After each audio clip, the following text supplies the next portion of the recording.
Baba Shuaib, the correctional officer, born in Accra, Ghana, a Quranic researcher and a critical thinker based on religion, who does online lectures based on the guidance of the Quran on platforms such as Facebook, YouTube, and TikTok since 2018.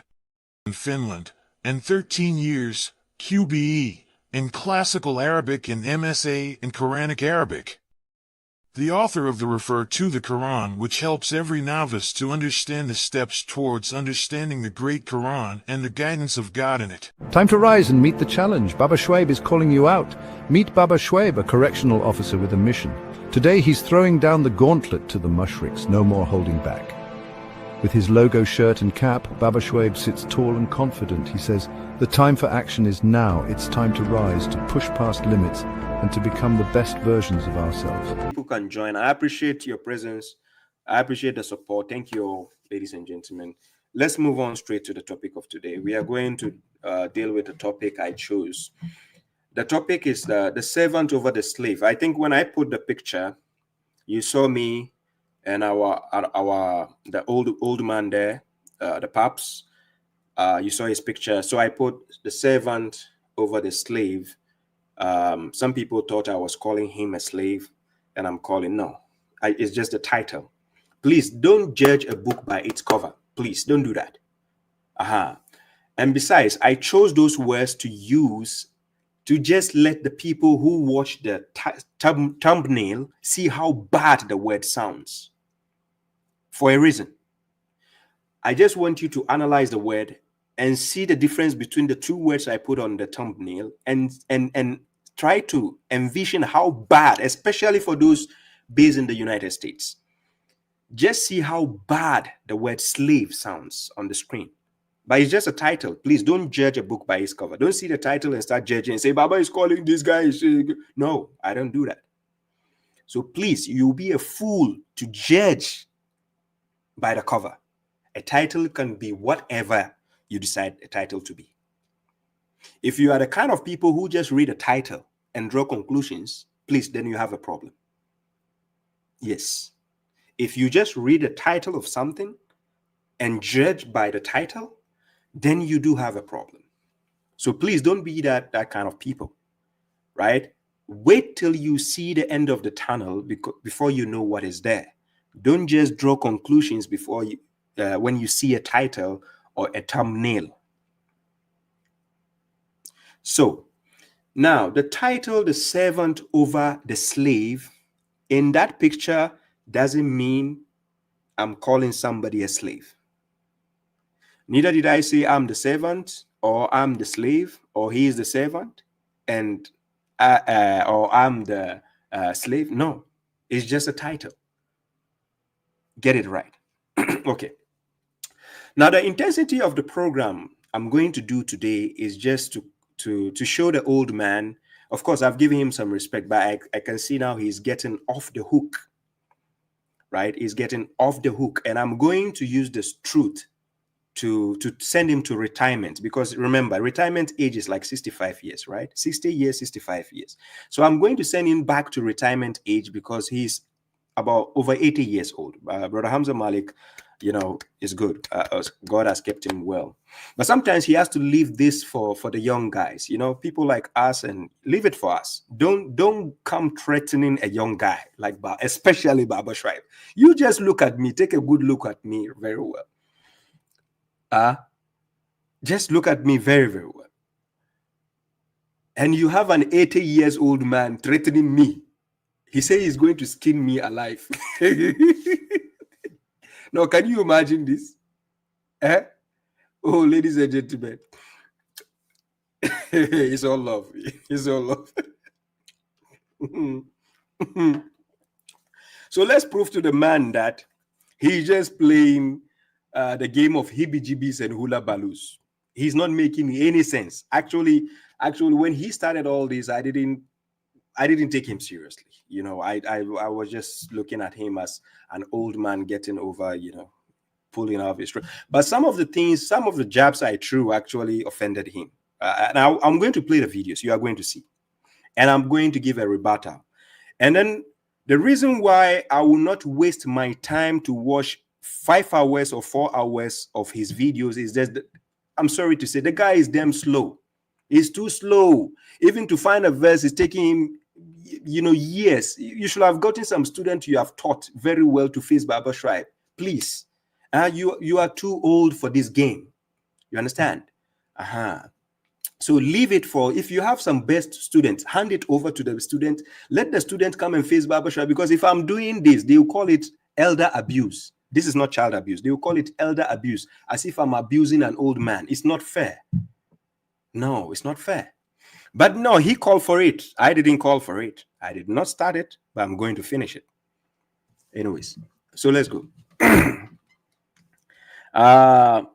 So let's start with this video. Anyways, hey, by the way, I played a video of him in the beginning because the guy doesn't seem to know even what Salat is about. So check this video. We just show what Allah says to say in your Salah, whatever Salah means. And I'm saying it's not a ritual. It's a gathering in which you disseminate this information about the Deen of Islam. That's the Salah session, as our brother Joseph used to say.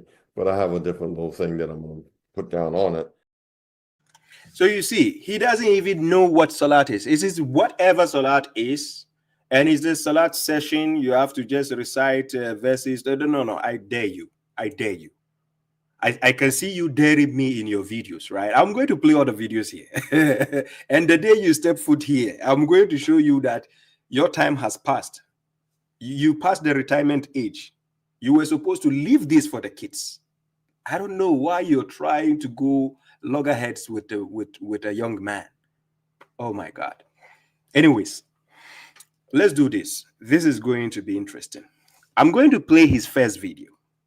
Now listen to the man, old man. Before you think I'm attacking, I'm not going to personally attack Brother Hamza Malik, but if something is funny, I need to smile or laugh about it. If it's funny, yes. Just like when the ants were speaking and the Solomon heard the ant speaking and he laughed at the ant. You can laugh at somebody's statement. It is never haram. It is never a bad thing to do. You can laugh at somebody's statement, not laughing at the person or the personality. No, you laugh at somebody's statement. Yes, it's allowed. It's never a bad thing to do. So let me play his first video of the day. So Brother Hamza Malik, here is your video. But this video, it's actually, I think the man was trying to put some fear in me. So let me check. Has been revealed to them, and happily they may reflect. So that's what we're doing now, and happily Brother Shuaib might take time to reflect. I'm giving you a lot of stuff now for your next lecture to just go in. You can have a nice field day on that next lecture. I'm not interested in it. Whatever you say, I'll probably let you ride on it so you can have a field day. But I'm going to be watching you carefully, and every time you make a mistake or something, I'm calling you out. So you best to just let this thing drop and go on about your business and do something else. Don't keep trying to get back at me unless you can overthrow these arguments. If you can't overthrow these arguments, don't come back with some gibberish. Don't make yourself look bad, because people are going to say, wow, Hamza put all that time up, put all those arguments step by step, and you ain't addressed none of them. Just like you didn't address none of them in your last thing about me. You didn't address nothing. Put a pitiful position like that. You wouldn't be debating me in front of me like that, and I have to cross-examine you. I'll skin you alive. If I cross-examine you on that flimsy mess like that, now you're not ready for this.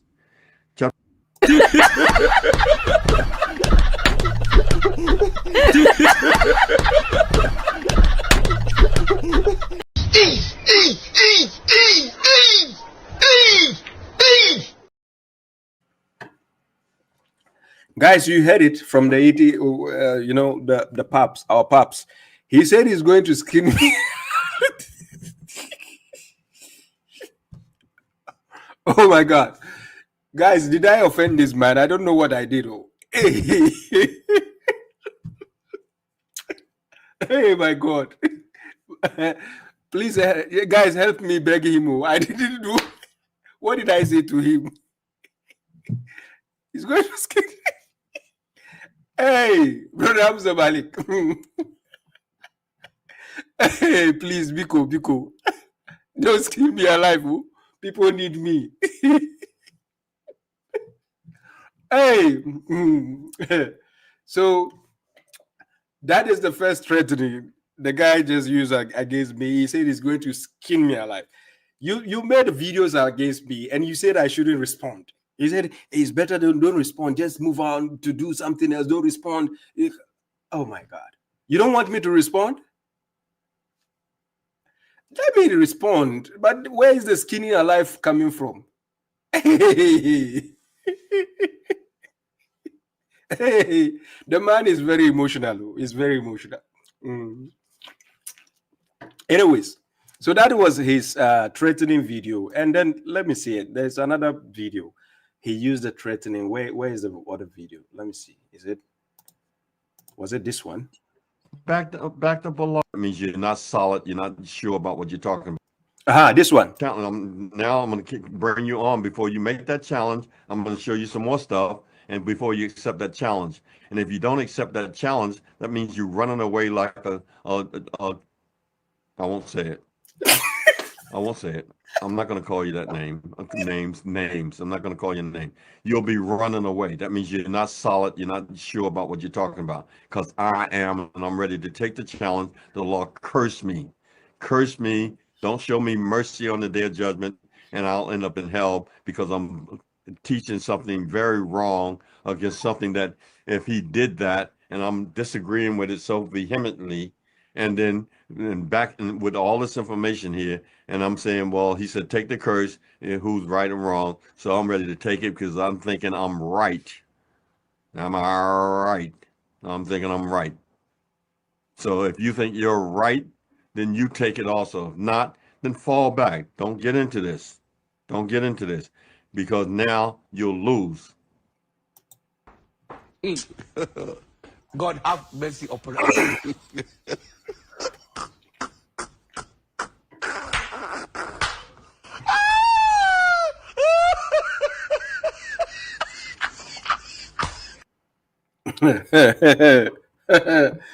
I don't know. At the end of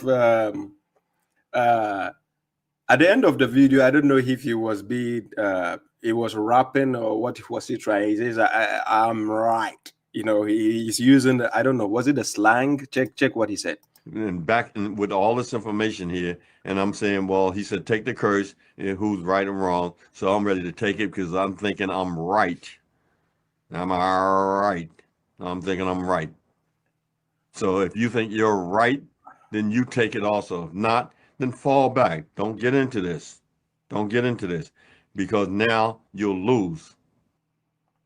We are going to see if I'm going to lose after this rebuttal because he threw a challenge. Yeah, he says he's going to face me in a dialogue, and I'm going to prove to this old man that he's been going up and down in his old age without understanding that there's something meant for young people and not for old people to be talking about. You understand? He doesn't have that capacity. You understand? What he does. In his legacy, he has been good with the Christians to do the debate with the Christians, right? But I'm sorry to say, Paps, babashuaib is not your match, and I'm going to prove that to you today, right? I'm not your match. So first of all, let's take his arguments. Let's take up his arguments first of all, guys. Just so you should know who I'm dealing with. I'm dealing with Brother Hamza Malik. This is somebody. Let me tell you about Brother Hamza Malik. Maybe you don't know about Hamza Malik. Number one, Hamza Malik says there is no religion in the Quran. He said Islam is not a religion. Number one, what is a religion? Religion is believing in a supernatural being who controls your destiny. God controls our destiny. The supernatural being we are talking about, you have never seen him before. You just have to put faith in him. You've never seen God before. You just have to put the faith there that he created you. He is God. He controls your destiny. He didn't choose, you didn't choose to be black. He chose you as a black person. You didn't choose to be a woman or a man. He chose you to be a man and a woman. You didn't choose to be born from a particular family. He chose which family you are born. So now you come to this earth to submit to this God as your faith. You put your faith in this entity who controls your destiny. He chooses the time you're going to die. This is religion. It has to do with faith. We are not talking about man-made religion. Brother Hamza Malik says Islam is not a religion. That is number one. So I'm just telling you the man we are dealing with. He's not a religious man. Listen carefully. He said Islam is not a religion. So he is not a religious man. In every aspect of life, we have the truth and we have falsehood. We have yes, we have no. We have light, we have darkness. Everything has opposites. Brother Hamza Malik says Islam is not a religion. Mind you, there are fake religions and there is the true religion. Quran chapter 61 verse 9. He is the one who has sent his messenger with the religion of truth. He sent with the guidance and the religion of truth, because God knows there are false religions out there people have created. But Brother Hamza Malik said Islam is not a religion. That is number one. That is the man I'm dealing with. Number two, this man says Surah Al-Fatiha is not from God. The Fatiha you read from the book of God, that you take that book, the Quran, you see the first chapter says Surah Al-Fatiha, chapter of the opener or opening. This man says it is not from God. But yet he is using the same book, claiming to be a Muslim and rejecting Fatiha. That is number two. I'm telling you who Hamza Malik is. He said Islam is not a religion. Number two, Fatiha, even though it is written Surah Al-Fatiha, he said it is not a surah, it is not coming from God. He says somebody put it in there. So according to him, somebody has put falsehood in the book of God.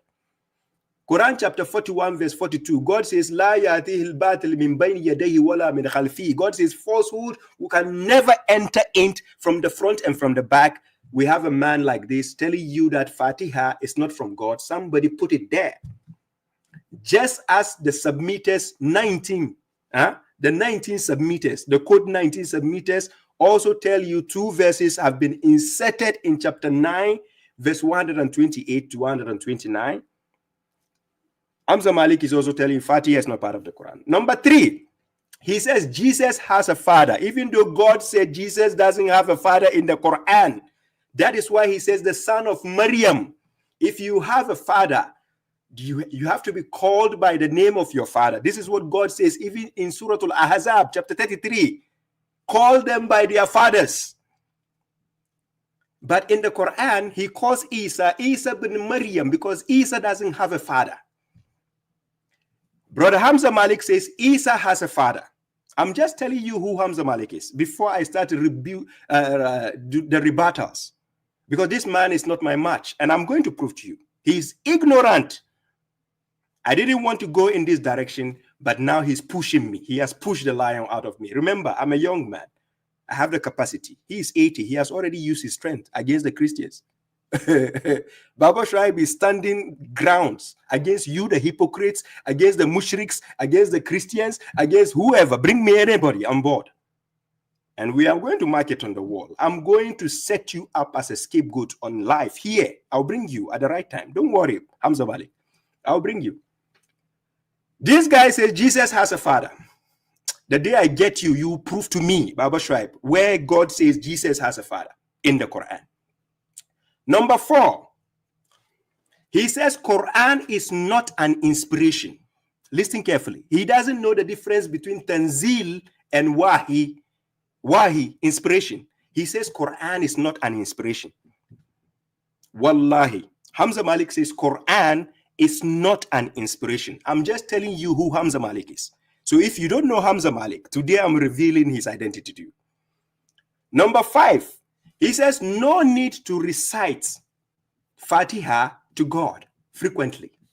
And again, he even said it's not from God. So he is telling you no need to be reciting Fatiha to God. No need. Because he says God has already given you guidance. He doesn't know the difference between guide me and give me guidance. There's a big difference. The word guidance is a noun. Guide is a verb. Yes. I can give you a navigator, but I still need to teach you how to use a navigator. So there's a difference between guiding and giving guidance. This old man still doesn't know the difference. So he said, no need for you to be reciting Fatiha to God. Wallahi, this list I'm giving you, if I'm lying, may God strike me down about Hamza Malik. I'm telling you exactly the things he upholds as his faith. So if you are listening to this man and you think you are getting any wisdom or guidance from him, think twice. I'm going to reveal his identity to you. Number 6, he says, no need to say, A'udhu billahi minash shaitani rajim when you read or recite the Quran. He says it is shirk. He says no need to do that. He says no need. He says when you do it, it is shirk. When you say, A'udhu billahi minash shaitani rajim, that is Hamza Malik. Number 7, he says there is no ritual in Islam. Ladies and gentlemen, you are not dealing with a religious fellow. He is not religious. So if you don't want to be religious, please listen to Hamza Malik. He is the kind of guy that you should listen to if you don't want to be religious. According to him, pork meat is halal. You can eat pork meat, according to Hamza Malik. I'm not joking. Wallahi, I'm not joking. According to Hamza Malik, pork is not forbidden. You can eat. Yes, I'm not joking. That is the number 7. I'm giving you the list of who Hamza Malik is. So pork is not haram. Khinzir, I don't know which dictionary he is used, but khinzir is not haram. Yes, you can eat. If I'm lying against him, may God strike me down. I'm telling you. I'm just telling you this fact about this man. If you think I'm joking, before I never took him seriously. He think I sit down to watch 5 hours. I've never sat down to watch 5 hours of your videos because I know the gibberish you've been speaking. Why would I waste my time? I only started giving you attention because you mentioned me. So I just like, okay, let me listen to this man. What does he say? People always bring me your issues and I watch you and I'm like, what is this man saying? But because the respect we have for each other, I don't want to mention you or castigate you publicly. I've never done that. You bear me witness, Hamza Malik. I've never castigated you in the public. But ever since you started mentioning me, you step on the wrong foot. I will embarrass you big time. Mark it on the wall. This man said, if you say you are a servant of God, then you are a devil. Wallahi, this is what Hamza Malik said, and I'll play the video for you to say. He says, no need to say you are a servant of God. You are a devil if you say you are a servant of God. You have to say you are a slave. After the bad connotation surrounded with the word slave, this man is saying you are the slave of God, but you are not the servant of God. If you say you are a servant, then you are a devil. This same man, he says he is a slave of God, not a servant. Hamza, he's not a servant. So he's a slave. He's coming from America, by the way. He knows the connotation behind the word slave. He knows. But he chose to use the word slave. And I'm going to show you the difference that this man is nothing to be taken serious with. I'm not joking with you. Okay. Number 10, he says there is no physical bowing down or prostration to God. No. Hamza Malik says, no need to bow down to God. No need to prostrate to God physically. But yes, we can do it to other human beings, right? I can bow down to a king. I can bow down to other people. But God, the God of the creator of the heavens and the earth, I should not bow down to him. This man is stopping people from bowing down to God, prostrating to God. This man says, don't do that. This is the number 10 lists on the list of who Hamza Malik is. So Hamza Malik, wallahi, God made me witness. If anything I mention on this 10 list is a lie against him, may God strike me down. Nothing I've said in this 10 list is a lie against him. Everything I said is factual and I can prove it. That is Hamza Malik. Somebody say, who is Hamza Malik? He's a nobody, by the way. Only Christians know him. The debate he has been doing is against Christians. They know him. Nobody knows Hamza Malik in the real world. Anyways, ladies and gentlemen, I present to you an official member of the megahypocrites. I present to you an official member of the mega hypocrite. His name is Hamza Malik. I never tagged him as a hypocrite or member of mega hypocrites. He took that on himself. He said, I threw a stray bullet, so it touched him, and he took it upon himself. So he's part of them. That's what he said. The following closely group. You know them, right? Following closely. So I don't know if he's the founder, if he's following closely. I dare you. You come and prove to me. The day we do the dialogue, you also prove to me where we find following closely in the Quran or in any dictionary you've been using. Okay, anyway, ladies and gentlemen, first of all, let's tackle the word slave and servant. Before I go to that, let me use the Quran to show you something. God is speaking to wise people, not fools, remember. Quran chapter 14, verse 24. I'm going to show you something, right? In Quran chapter 14, verse 24, let's see what God says concerning the good word and the bad word. Let me show you something, right? Okay. The good word and the bad word. Now, this is the verse on the screen. Check what God says. God says, have you not seen how God cites the example of a good word like a good tree whose root is fixed and its branches are in the sky? Verse 25. Its fruit occurs all the time by the permission of its Lord, and God cites the examples for the people. Perhaps they will take heed. Now we are going to compare good word and a bad word. Now, verse 26. And the example of a bad word, like a bad tree uprooted above the ground, it has no stability. That is a bad word. It has no stability. It will be changed. It will be taken off, no matter what, because it has no grounds. It's a bad word. Now, the reason why I'm quoting this verse is just to show you the difference between the servant and the slave. And I'm going to use the Quran because this guy seems to be using the colloquial way of going into verses, into words, and then he will say, no, you see, I'm a slave of God because God bought me and bought everything from me. Hey, God bought which bank account? Anyways, Hamza Malik. From today on, I will not take you seriously. Anyways, but let me strike you down before I go into anything else. So, ladies and gentlemen, before we go back into the Quran, I'm going to use this. Let's use this. Let's use copilot. Let's use copilot.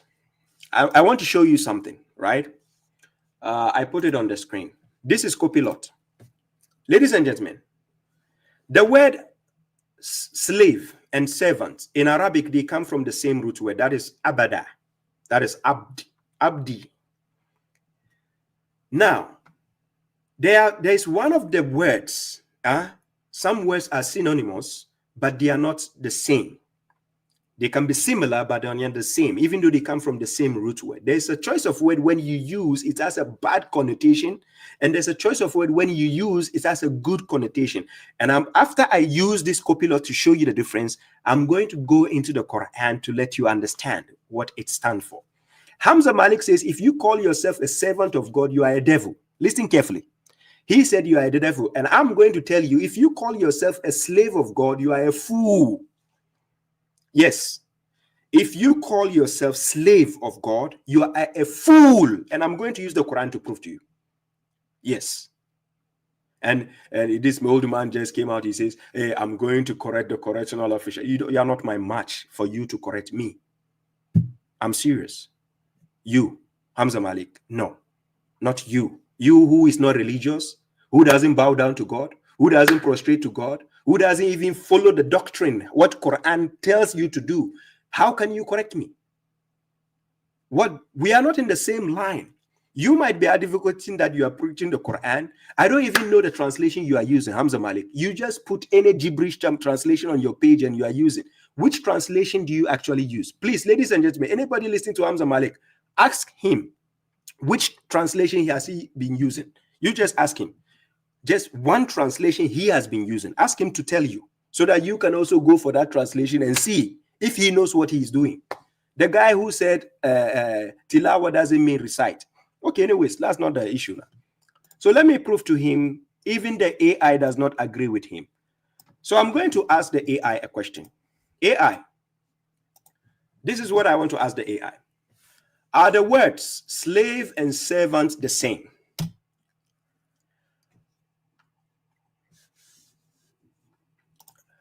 Now, ladies and gentlemen, I want you to watch the screen carefully.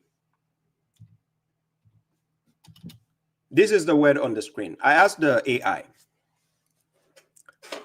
are the words slave and servant the same? Now, the AI said the words slave and servant are quite different in their meanings and connotations. Connotation is very, very important also.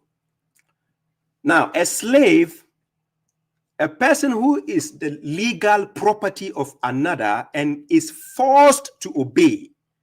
The term historically refers to individuals who were captured, sold, and compelled to work without compensation under harsh conditions. Slavery is a violation of human rights and dignity. That is the word slave. Now let's check the word servant. A servant employed to perform domestic services or other duties for an employer, while a servant works for wages and can leave the job if they choose. The nature of the relationship is more contractual and consensual, just like God does not force anybody in Islam. La ikrah fi din. God says there is no compulsion in the religion. Where is the slavery in? God says there's no compulsion. He's not forcing anybody to be a believer. He just wants you to be a servant by choice. He's not forcing you. This old man says he's a slave of God after all the tribulations Black Americans have gone through in the history of the United States. This guy still wants to give the bad word with the connotation, that is the slave. He said, I'm a slave of God. Hey, Hamza Malik, do you understand the word slave? Where is God forcing you? Hey, Melanie, salam to you. Where is God forcing you? Is God forcing you? Hey, Hamza. No, so here. So while both involve working for someone else, the context, conditions, and implications are vastly different. Would you like to dive deeper? That's what the copilot is asking. I'm not going deeper yet. Let me pause you for now. And then I go back to the Quran. So Hamza Malik doesn't want to be corrected, so he decided to stick with the word slave, insinuating after I corrected him in my last lecture. He said I didn't respond. I responded by correcting him.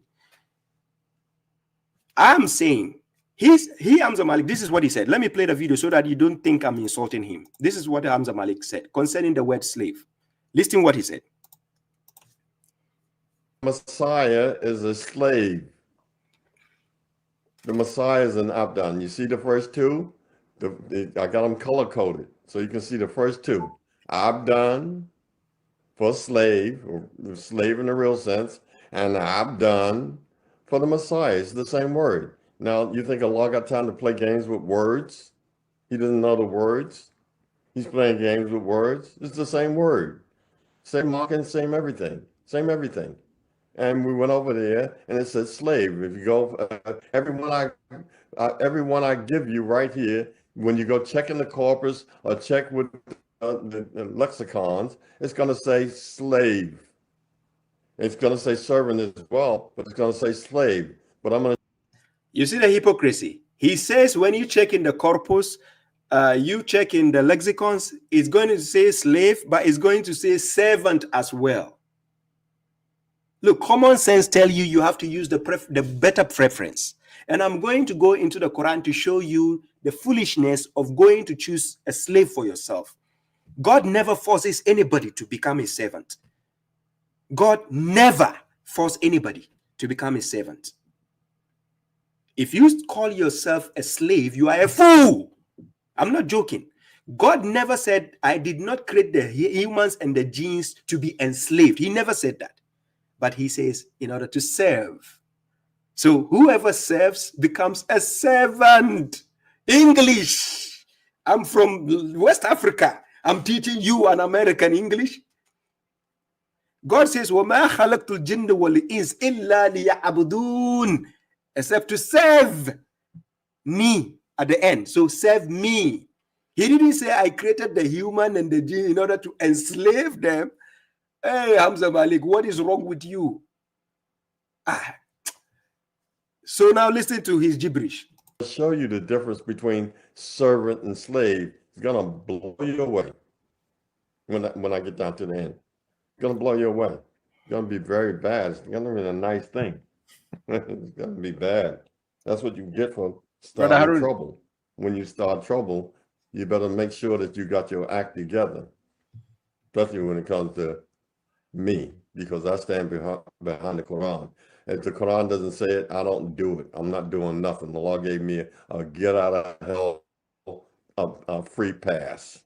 1736 is my pass to get out of hell. So what? Don't do nothing that you don't know. Don't pursue nothing that you can't certify. Leave it alone. Just believe in Allah and do good deeds.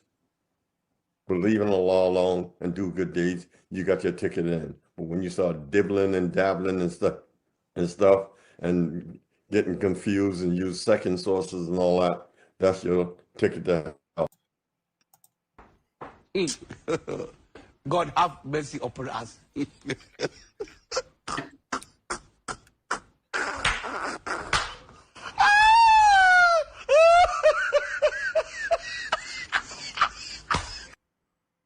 He said second sources. Ladies and gentlemen, is he not the one who is mentioning lexicons and corpus and what? Is that what second source?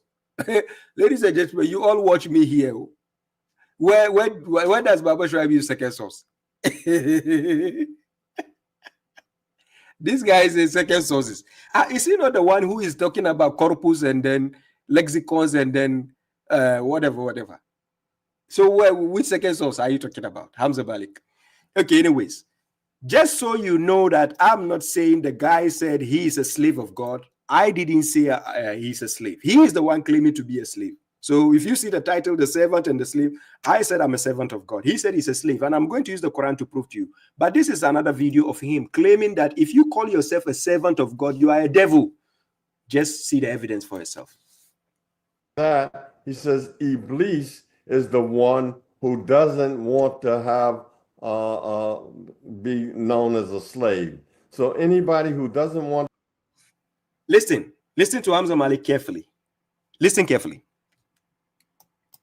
And then not only that, he says Iblis is the one who doesn't want to have be known as a slave. So he says Iblis is the one who doesn't want to be known as a slave. Where in the Quran? Slave. This man, does he even understand the connotation behind the word slave at all? It surprises me. This man is a black American who doesn't want to be corrected. So anybody who doesn't want to be known as a slave and wants to be a servant with autonomy, with the So anybody who doesn't want to be a slave but wants to be a servant, we didn't say with autonomy. You are the one adding. We said we are servants of God. He gave us the free will to choose because he will pay us for our rewards. He will give us our rewards. A slave, you don't deserve a reward. If you are a slave, what reward do I? If you go to your master, you say, "Master, give me my," he will slap you. A servant gets a reward. A servant can quit. God is not forcing you. If you like, stop worshiping God today. It will not reduce God. That's why you are a servant. God is not forcing anybody. You are a fool to think you are a slave to God. After he told you there is no compulsion in the deen. Quran chapter 2 verse 256. He says there is no la ikraha fi deen. It is only a fool who thinks God is forcing him to practice Islam or in the deen. The word slave has a bad connotation. Even God giving wise people the difference between a good word and a bad word, we still have this old man in his 80s still trying to stick to the bad word and saying that if you call yourself a servant, you are a devil. It is at the end of this video. You tranquil and listen. The choice to choose to accept or reject, we're talking about a law, not humanity. You can accept what Allah said or reject. Allah says He created you to serve for Him. I don't believe that. I don't accept no Quran.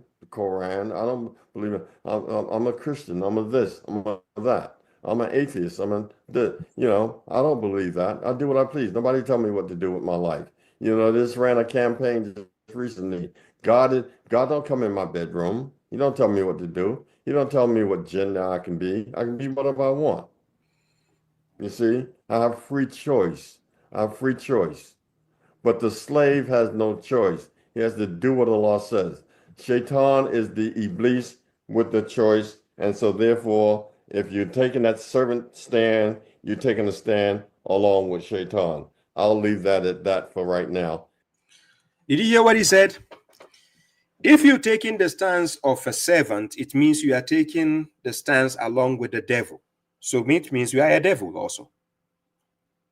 Are you getting what Hamza Malik said? He was trying to brush around the word servant, even though they both share the same root word in Arabic, abdi. This is abada. God says, وَمَا خَلَقْتُ الْجِنَّ وَالْإِنسِ إِلَّا لِيَعْبُدُونَ. So he used the verb ya'budun. Then at the end is ni, to serve me, to worship me, but not to be enslaved. He didn't say وَمَا خَلَقْتُ الْجِنَّ وَالْإِنسِ إِلَّا to become slaves. No, he never said that. Hamza Malik is now putting the word slave there.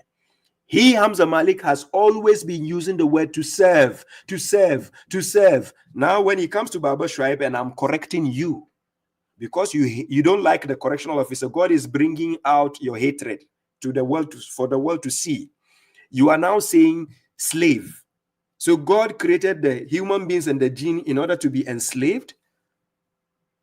Hey, Hamza Malik. Hey. This guy. Hey, Hamza Malik. If this guy existed 400 years ago, he will have joined the American slave trade and he will be enslaving people. This guy. Anyways, so this was Hamza Malik himself. But let's use the Quran to put him straight, because that's what correctional officer does, right? So let's use the Quran, right? We are going to use the Quran to straighten him up a bit, because this old man don't want to be straightened, but correctional officer will straighten you. So now we go to Quran chapter 2, verse 256.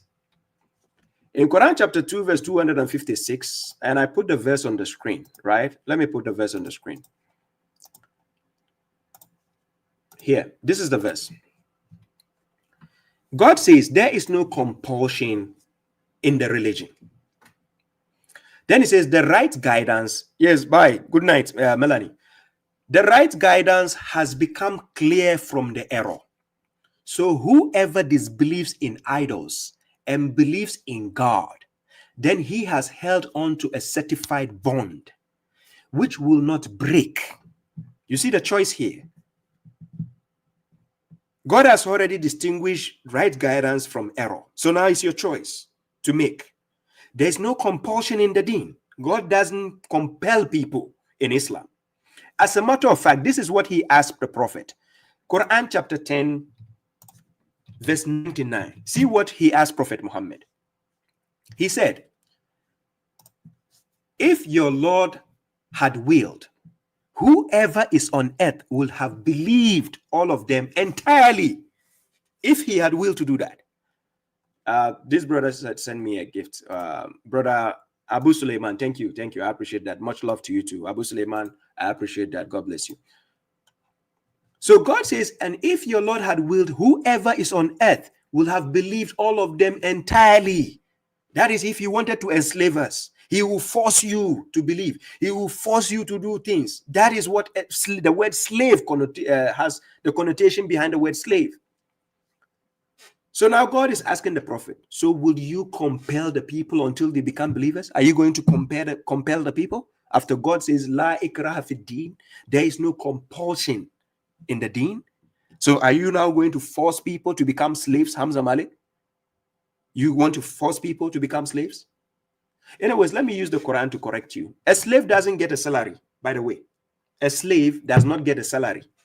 It is a servant who gets a salary. If you don't know. So let me teach you. Anyways, let's go to the next verse. Because this man is just beating around the bush. The next verse is in Quran chapter 16, verse 97. Let's see what it says. In Quran chapter 16, verse 97, and this is the verse. Chapter 16, verse 97. This is what God says.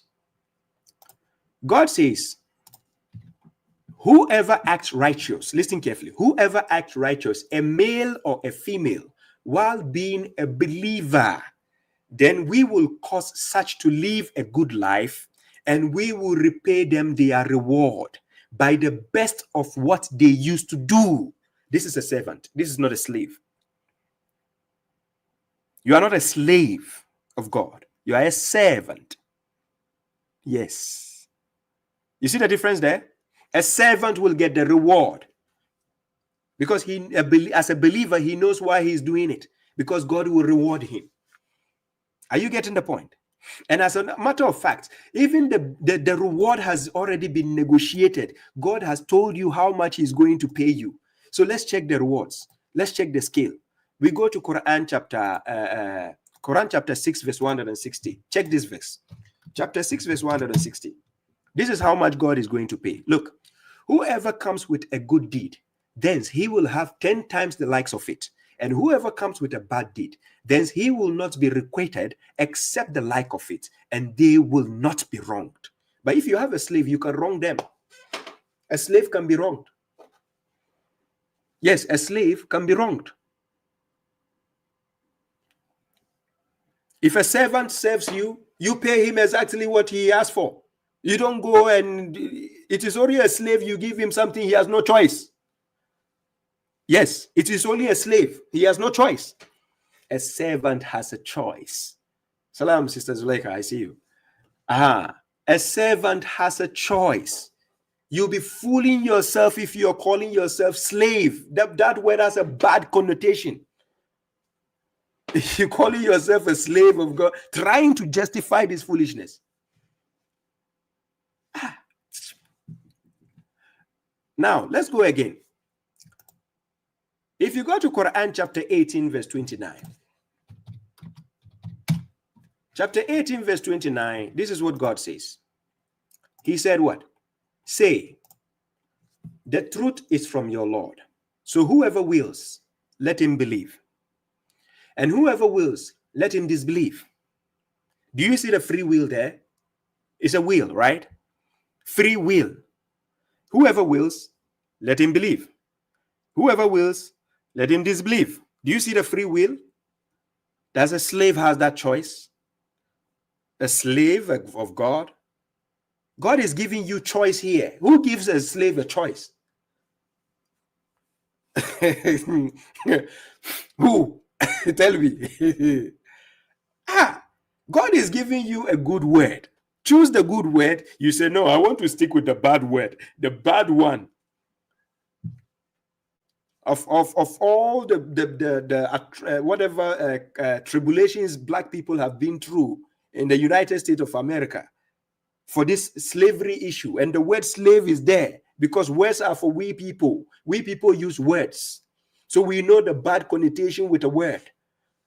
And then you decide to choose that bad word and saying that, oh, we tell you study the Quran, study the Arabic language before you approach the Quran. Don't bring your naivety to the Quran and keep saying slave of God. Anybody who says he's a servant, he's a devil, is with the devil. Seriously. Keep on embarrassing yourself. Anyways, so like I said, only a fool will call himself a slave. We are the servants of God, right? So servant over the slave. Now, we are not slaves. We have a choice. God has given us a choice. And our choice is to serve God. Yes, that's why we are servant of God. So when you serve, you become a servant. When you are enslaved, you become a slave. So you please ask Hamza Malik, are you being enslaved, or is it God who wants you to serve him? Hey, Hamza. Hey, so you mean God created the humans and the G's in order to enslave us, eh? Anyways, let's go to the next argument.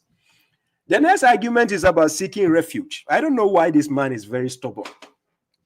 Very stubborn. And we keep correcting him. He doesn't want to take the correction. Keep coming with his naivety again and again.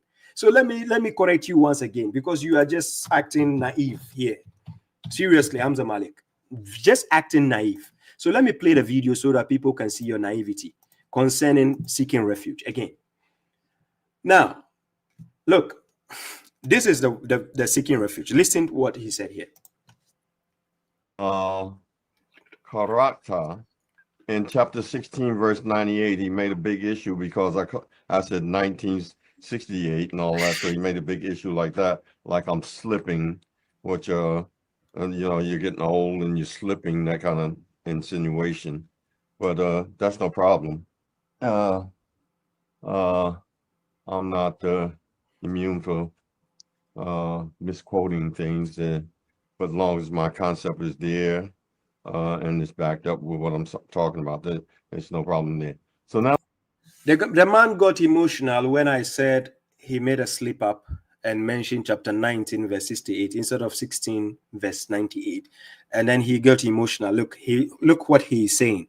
I'm saying because because of the old age. That's why we have retirement age, because some things are not meant for the old people anymore, because you have to understand age is a factor. It slows you down at the same time. So it is not an insult. I was just being honest. It's a brutal honesty I was just giving you. You understand? And that is why it is boring to watch your program, because I cannot sit, a young man like me, I cannot sit down watching you, Hamza Malik, for 5 hours or 8 hours. Leave it for the young guys to do, who have energy, who has the zeal. You understand? You are a teacher, so teach your young fellows. Those who you are teaching, can they stand up? Can they man up? Or is Maverick not one of your students? Megamind, is he not one of your students? Push your teachings to him. Yes, let him come out and face me. hello, I said that in that verse 1698. Could you put it up on the screen, my brother? He is going to repeat the gibberish, and I'm going to correct him again. Listen to the gibberish he's going to speak.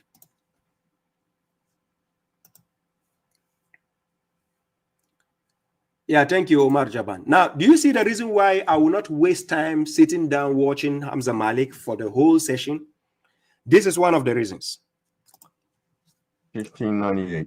Opening one verse, it takes him 10 hours to open one verse. And basically, the meaning of a Now, ritual. Ladies and gentlemen, check the translation he has on the screen. Ladies and gentlemen, you listen carefully and watch carefully. I'm going to show you how this man twists words. He doesn't even have the Quran translation he follows. He can just put any translation there and twist words. This guy is a magician, I'm telling you for a fact. When it comes to words, Hamza Malik is a magician. He's going to do magic with this word.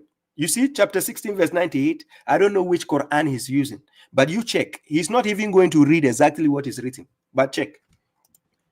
Is a sign or a symbol.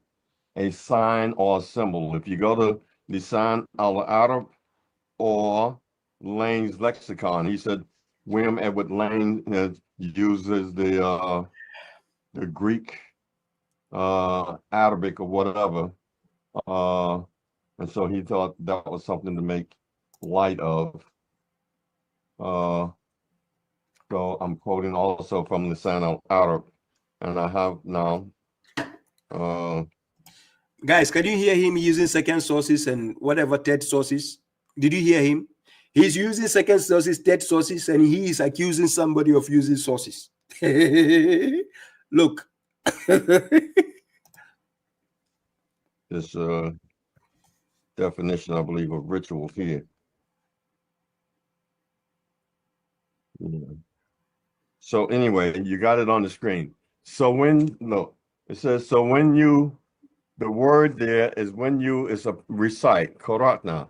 That's a perfect verb. That's a perfect verb in the perfect tense, can never be present or future.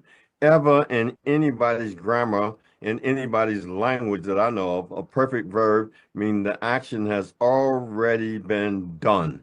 Thank you, Hamza Malik. Your naivety of bringing English grammar into Arabic grammar is what is going to make you look like a fool in front of the Arabs. Seriously. Your naivety of using English grammar and trying to insert it into Arabic grammar, the rules of Arabic grammar is different from English grammar. If you go and take English grammar and you are imposing the rules from English grammar into Arabic grammar, then you are a fool. Excuse me to say. Yes.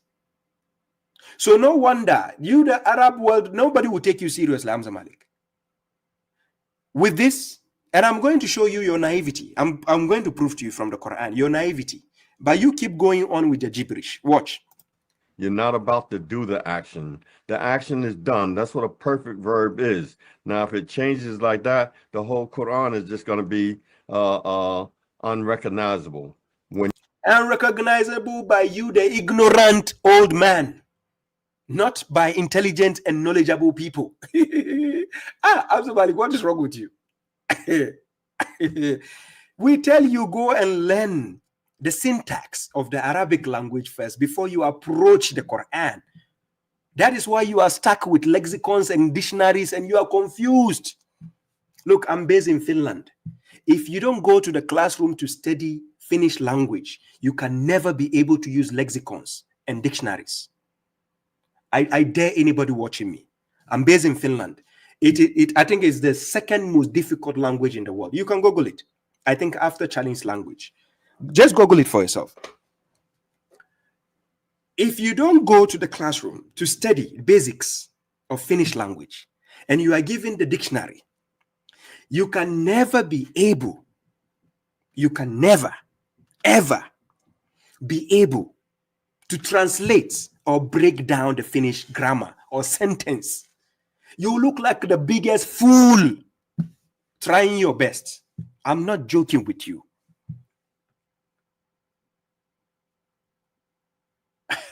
What are you doing? You are over 80 years old. Please leave it for the young guys. Do you think I'm joking when I'm calling for challenge? You don't worry. I'll get you at the right time on this platform. I'm going to mess you up respectfully, but I'm going to mess you up respectfully. I will not treat you like the way I treat the mushriks though, but I'm going to mess you up to show you your ignorance of dealing with Arabic grammar. But I'm going to correct you today before we arrange. Don't worry. Your challenge, you accepted my challenge, right? Okay, I accept. We are going to do the dialogue. Don't worry, Hamza Malik. Respectfully. You come to verses and they're perfect verbs and you want to say, no, it's not. The action is going to happen in the future. He tried to make some situation where it could be future and all that. Well, I'm going to challenge him to a debate on this issue here. I'm going to challenge you when I finish with this here to a debate on this. You and I can debate. I'm going to give you a little smattering of it now so you can see where I'm coming from. It's something I don't normally do. If I'm intending to debate somebody, I don't tell them nothing about what I'm getting ready to talk about.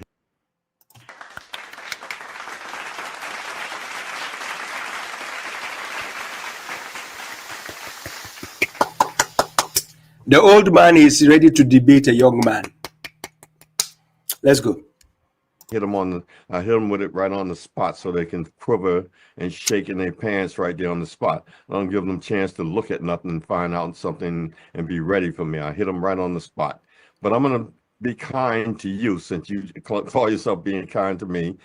Hey, this man, after throwing all the jabs, then he is going to say, I'm going to be kind. Somebody who said, I'm going to skin you alive. How can you be sounding kind again? Is he not contradicting himself? Because earlier on he says he's going to skin me alive. Now he say I'm going to be kind to you. Where is the kindness there? Ladies and gentlemen. Hamza Malik, what is wrong? Okay, let's go. And I'm going to tell you some little things that I'm intending to work with here. And then I'm challenging you to a debate. We Okay. can set up a debate and we can debate 1698. We'll debate that. Here. So now the perfect verb is there. Now, where it says seek, that's imperative. That's imperative. That's imperative. That's a command.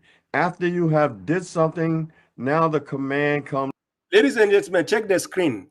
The screen he put, the verse he put on the screen. Do you see the word after there? Is it after written there? It says when. Does it say after? Please, ladies and gentlemen, pay attention. I said this, the old age is weighing down on this man because he has passed his retirement age. He refused to leave it for the young guys. The word says, so when. Does it say after? Please, ladies and gentlemen. When he says, فَإِذَا قَرَأَتَ الْقُرْآنَ فَاسْتَئِذُ بِاللَّهِ مِنَ الشَّيْطَانِ الرَّجِيمِ. It says, فَإِذَا. Iza means when or whenever. It doesn't mean after. When we say ba'ada or ba'adi, that is after. After means ba'ada. After does not mean iza. So God says, وَإِذَا قَرَأَتَ. Even though this word, the qara'ata is fi'il madi, it appears to be in the past, but the grammatical instance of the jumla, the sentence, does not allow that first word to stand as a past. And I'm going to explain to this man because oh my God. Oh, let's go. For the next thing. So after you have finished reciting. Where does it say finish? Where, ladies and gentlemen, Faiza Qara'ata, where does it say after you have finished? Where is the word after? And where does it say after you have finished? Hey, Hamza Malik, chapter 16, verse 98. Let me drink some water. Thank you, brother Imran Khan. Let me drink some water. Where is the word after?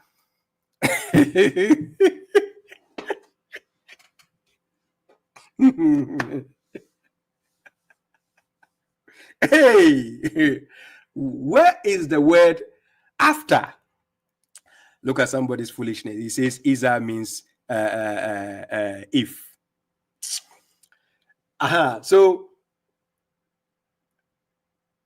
the word Isa here, he put it on the screen. And he says, when you recitest the Quran, seek refuge in Allah from the... I don't know, does he even use the translation he put on the screen? He put a translation on the screen. Ladies and look, the screen belongs to him. He put the verse. I didn't put it. He put this verse, and I don't know the translation. Please, ladies and gentlemen, if you have been listening to Hamza Malik and he doesn't show you the translation he's been using all this while, you are a fool. If you listen to this old man and he never shows you the kind of Quran you have to use, and you keep following him, then you are a fool. The man is confused. He doesn't even know the Quran he's following. Look the verse he put on the screen, but he's saying something different from what is said on the screen. So he says, after you have finished. Is that what God says? So is it Hamza Malik you want to listen concerning chapter 16, verse 98? And I'm going to prove to you the foolishness of the way they try to play with verses. I'm going to show you. Now check. Reciting the Quran, the command then kicks in to seek the refuge in Allah. Do you see how he gave his own tafsir? This is what we call tafsir. He gave his own commentary by twisting the words of God. Do you see what Hamza Malik did? He says, after you have finished reading the Quran or reciting the Quran. Is that what the verse says? Does it say after? I will get you. Don't worry. You asked for debates, right? You will prove to me on that day where it says after you have finished. We are going to check. You see, it doesn't say that you should say, A'udhu billahi minash shaitanir rajim. It says, seek the refuge. Now, this man doesn't even know the meaning of the word seek. When you say seek refuge, seek protection, seek asylum, it is something you literally have to open your mouth to say it first. I can't come to America if I want to seek asylum without saying it. I have to say it. If I cannot say it, I have to write it. You seek refuge. You seek asylum. You seek protection. Is verbally has to be stated. What is wrong with this man? When we say fasta'izu billahi, meaning you seek refuge. The word seek, it means to inquire something. You inquire for something. You ask for something. Oh my God. What is wrong with this? Anyways, let's go. I'm going to correct him with the verses. Let's go. It didn't say a'udhu billahi minash shaitanir. You see his naivety? He says the verse doesn't say a'udhu billahi minash shaitanir rajim. Oh my God. Regime. Now, I put up on the screen the last time. That is his fumble number one. I'm going to correct that fumbling, but I'm going to show you something. Let me show you something about this man. Check. The next statement he made concerning seeking refuge, he said it is magic words. Check. Verse 202. And their brethren increased them in error, then they cease not. Now let's go back and see how this verse. Let's go back to a couple of verses. 202, 198. 198. Let's see. Okay, 198. If you invite them to the Huda, and then it said 199. Take to forgiveness and enjoying good and turn away from them. Now look, here's what happens. Now, you have already recited the Quran sometime during the day. I'm sure if you're doing 3 salahs a day or 5, whatever you're doing, you have said, A'udhu billahi minash shaitanir rajim. So what is that? For 5 minutes you want protection, or you want for the whole day, or for the week, or for all the time? How long you asking? Excuse me, can I get some protection from shaitan? Yeah, how much you want? Well, give me an hour's worth. I need about an hour's worth, and then I'll be back in the house. Or no, I got to be out all day. So you got a 24-hour package? Yeah, well, give me 24 hours. A'udhu billahi minash shaitanir rajim. So give me 24 hours worth. How much do you have? Because right here, apparently, you didn't have enough. It says, if a false imputation from the devil afflicts you. How did it afflict you when you already said, A'udhu billahi minash shaitanir rajim? That's why Allah said it's imperative to seek the refuge from him. Seek the refuge in him. Follow what he tells you to do, and then you'll have no problem. But here, seek refuge in Allah. He is here and know. Look, it says 201. Those who God, this is how you seek the refuge. Here it is right here. Allah's telling you how to do it. Those who guard against evil. Those who guard against evil. You have to do it. When a visitation from the devil afflicts you, you have to guard against evil. You don't have to say no magic words. You got magic words. A'udhu billahi minash shaitanir rajim. I don't have to do nothing. I just say magic words. No, Allah says, those who guard against evil, when a visitation from the devil afflicts them, then lo, they become mindful, and lo, they see. Once you start guarding against evil, you become mindful, and then you begin doing what you're supposed to do. That's the way that goes down. Now, this is just a snippet. This is not part of my powerful debate stuff I got waiting for you. I got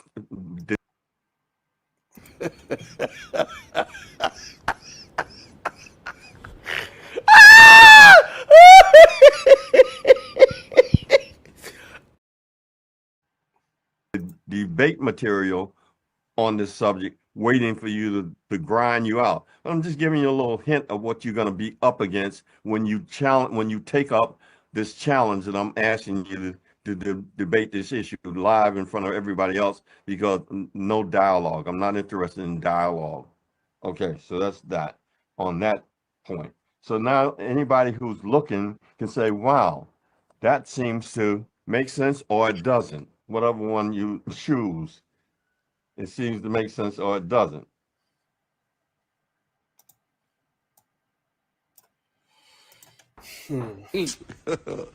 God have mercy upon us.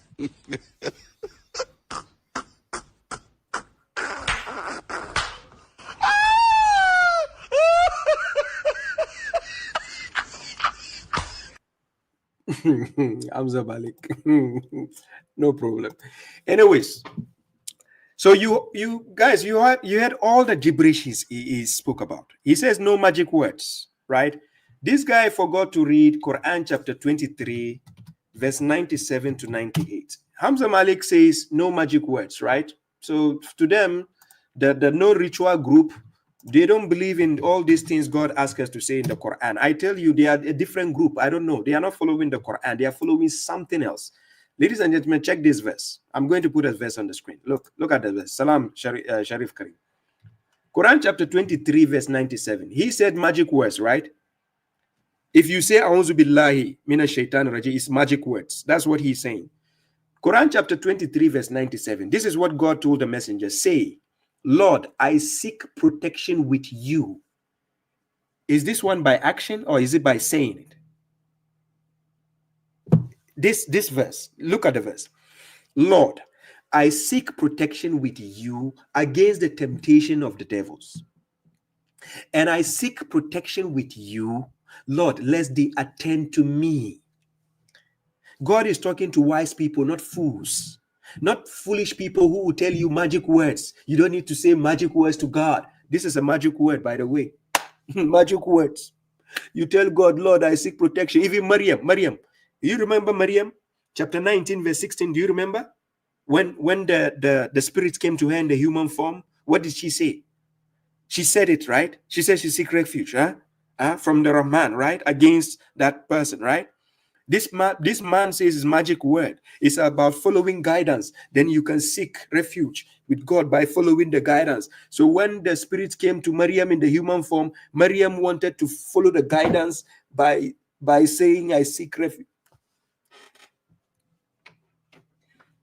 Hamza Malik, ladies and gentlemen.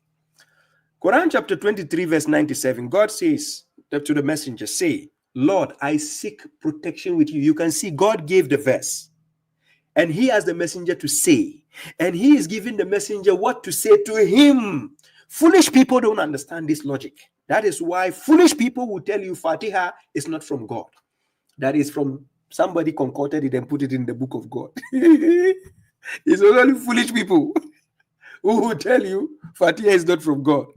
God has sent something, a dua, where you can use to invoke him so that he will listen to your inquiry. And then you say, no, it's not from God. Somebody put it there. Now, this is a dua, chapter 23, verse 97. God who revealed the Quran, he put a verse and he's asking the messenger to say again. And what he has to say, it is a dua. You have to say it back to God again. But foolish people think, no, you can't just use Quran to recite back to God.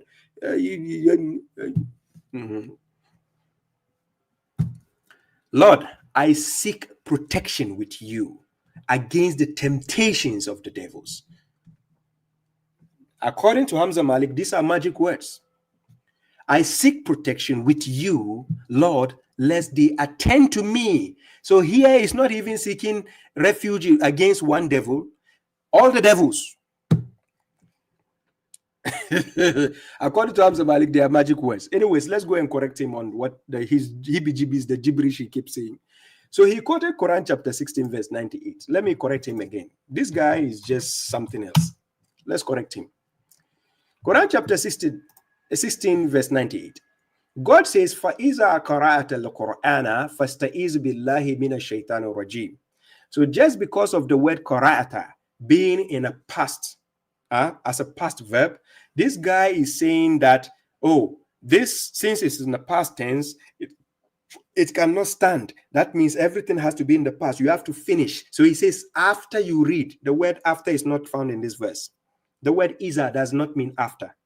And again, you need to understand the Arabic grammar because fasta'iz is not past. Fasta'iz billahi is not past.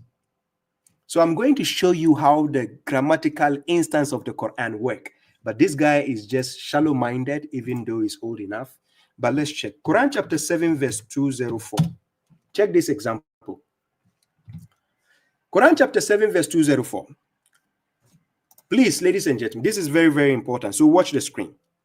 وَإِذَا قُرِيَ الْقُرْآنِ. The word Quriya here is past. It's a past. It's in the past tense. This word kuria is past.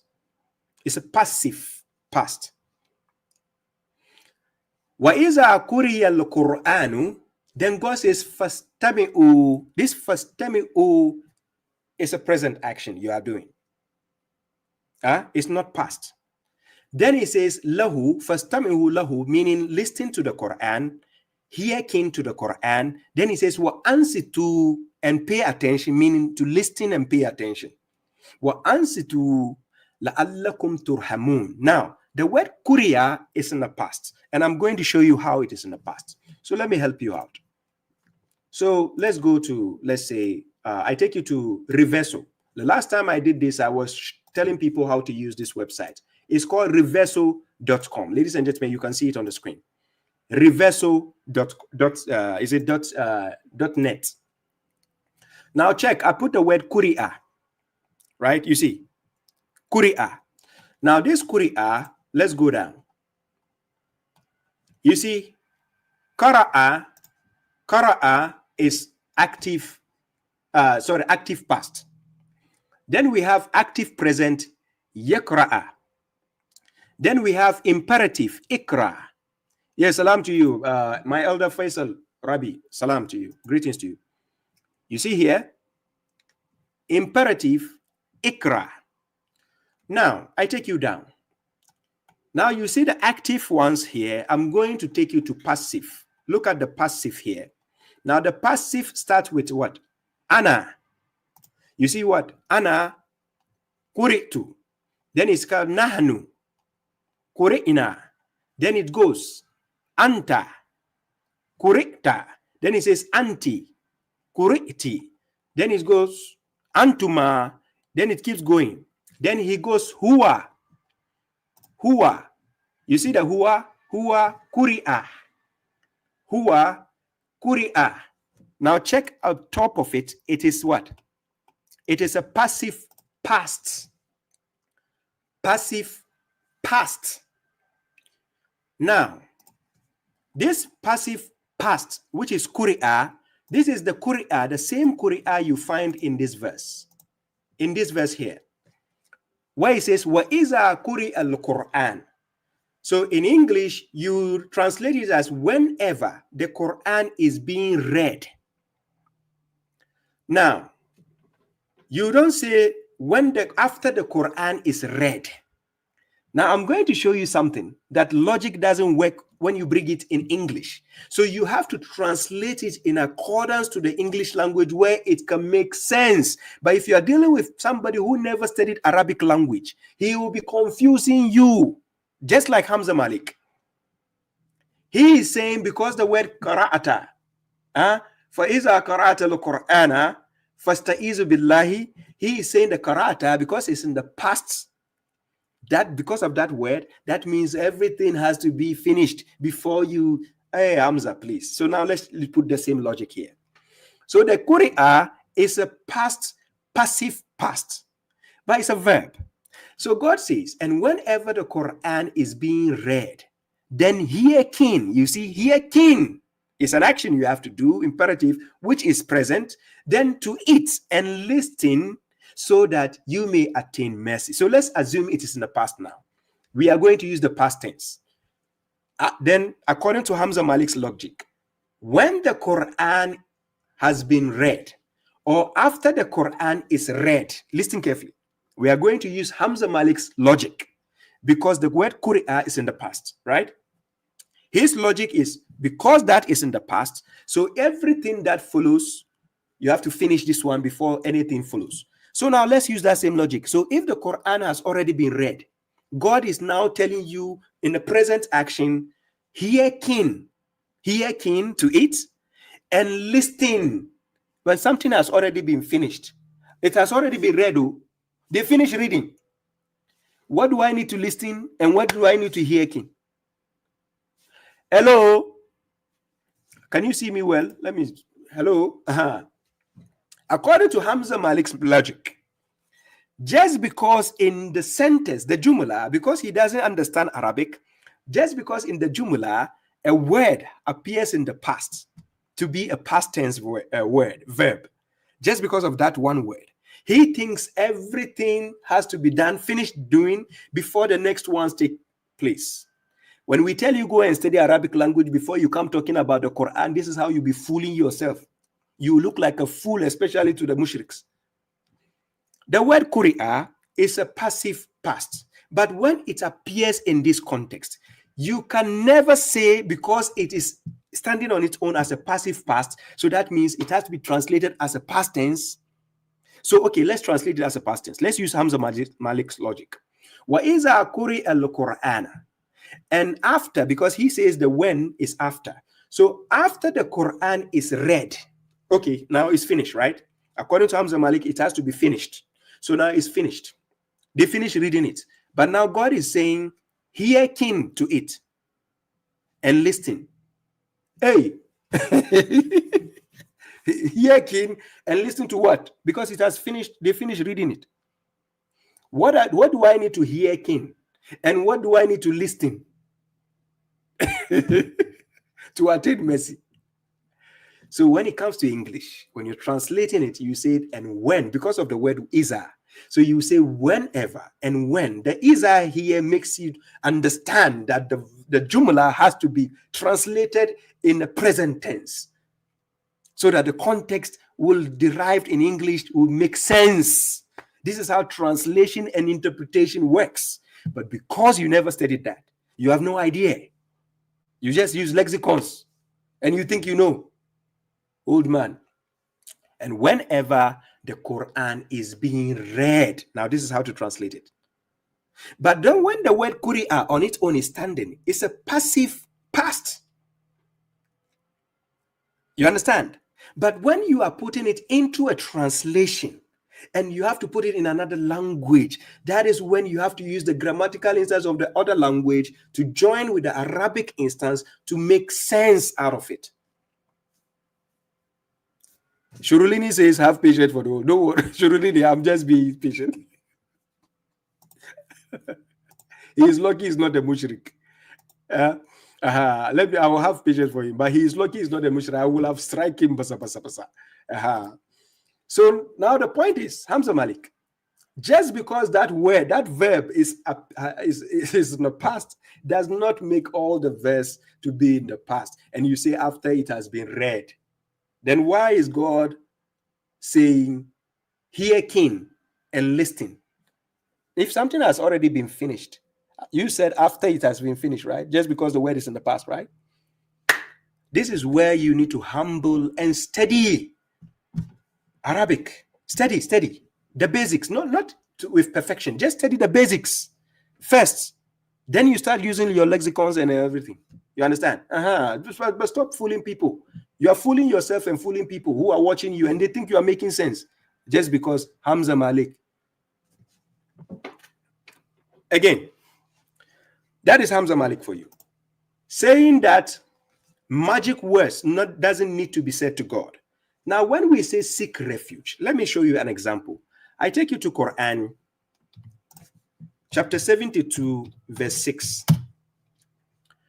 In Quran chapter 72, verse 6, God says concerning the jinns, right? The jinns. We have human beings who seek refuge with the jinns. So God says, and that there were men among the humans who sought refuge, who sought protection, who sought asylum with men among the jinns. In order to seek asylum with the jinns, in order to seek refuge with the jinns, in order to seek protection, you need to seek for it, ask for it. So ladies and gentlemen, let me show you something. Let me use this. The word seek. If I can maximize it, let me see if I can maximize the font. I want to show you something here. The font. Let me use the biggest one so people can see it clearly. Then I share the screen. I show you something. Bear with me.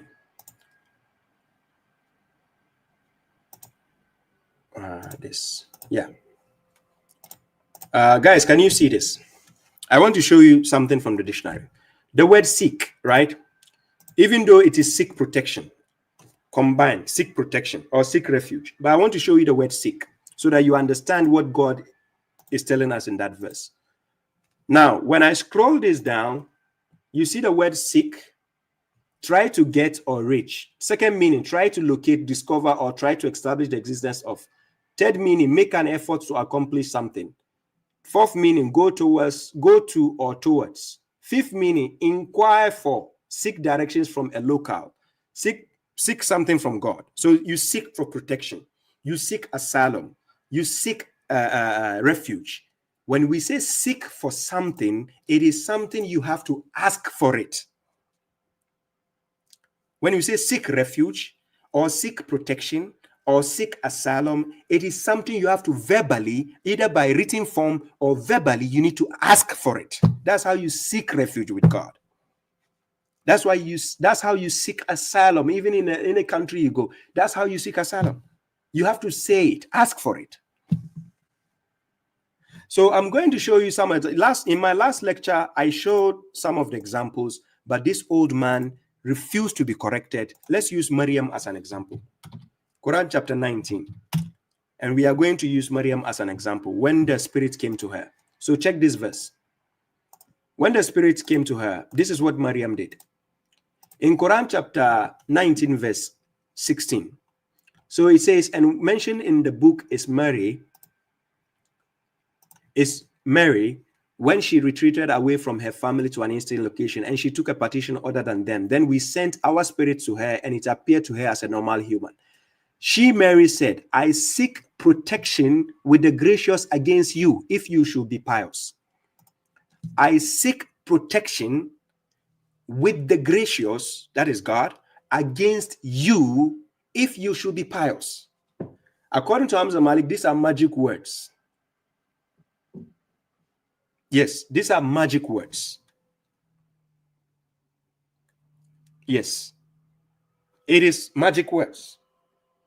When we say you seek protection, you seek refuge, you seek asylum, you ask for it. You don't go to, let me give an example. You want to seek refuge or you want to seek protection from somebody. So let's say somebody is sitting here. You want to seek protection with them. You just come and stand next to them like this. They'll be looking at you. What do you want? What do you want? According to this following closely people, they say no need to ask for it.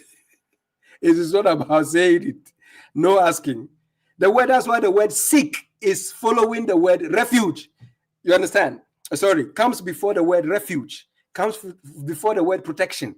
You need to understand the word a'unzu, why it is being said. What is wrong with this old man? Okay, let's use the mother of Maryam. The mother of Maryam, this is what she did when she gave birth to Maryam. Let me show you again. Quran chapter 3, verse 36. This I should be teaching kids even. What this old man is making me waste my time. Balogun, salam to you. Now, Quran chapter 3, verse 36. This is what God says. And when she gave birth to her, that is the mother of Maryam. When she gave birth to Maryam, she said, Lord, I have given birth to a female. And God was aware of what she gave birth. And the male is not like the female. I have named her Maryam, and I seek protection for her with you and for her descendants against the accursed devil. Now, this is the mother of Maryam. She was seeking protection for Maryam against the accursed devil from God. So she was seeking the protection from God against the accursed devil. This is clearly what it says. According to Hamza Malik, these are magic words.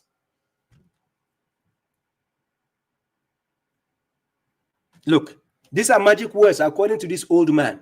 They are magic words, so you don't need to say it. He is stopping people from seeking refuge with God by asking for it. Hey, Hamza Malik. Oh, this man, no.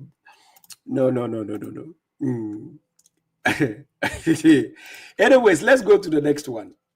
We are away with him. There's no way you can stand me in a dialogue or debate on this topic. I'm going to let you look like a fool. I swear to God, mark it on the wall. I'm going to make you look like a fool to show the people that you don't even understand anything from the Quran. The translation you are using, bring to us the translation you use on that day of the debate. Hamza Malik, if you're listening, you bring the translation you have been using. We are going to put it on the screen. We are going to use it. Now, number 3. This guy said, I said that they are the words of the prophet in the Quran. This is why, Baba Shuaib, I keep saying, when a wise person speaks, fools misunderstand what a wise person says. And thank you, ladies and gentlemen, for all those who think I'm wise and I speak words of wisdom. I appreciate that. But fools despise wisdom. So when a wise person speaks, they think he is saying gibberish. That is exactly this hypocrite, mega hypocrite, Hamza Malik, who used to share my videos. He said I'm speaking gibberish. I'm not saying it. He said it in the video. I played a video for you to see and hear. I'm not insulting him. It's based on the words he used. I'm giving it back to him. He said I'm speaking gibberish to the people. This same man has been sharing my videos. This same man has been sharing my videos. So that means he's been sharing gibberish to the people. You see the hypocrite? Mega hypocrite, official mega hypocrite.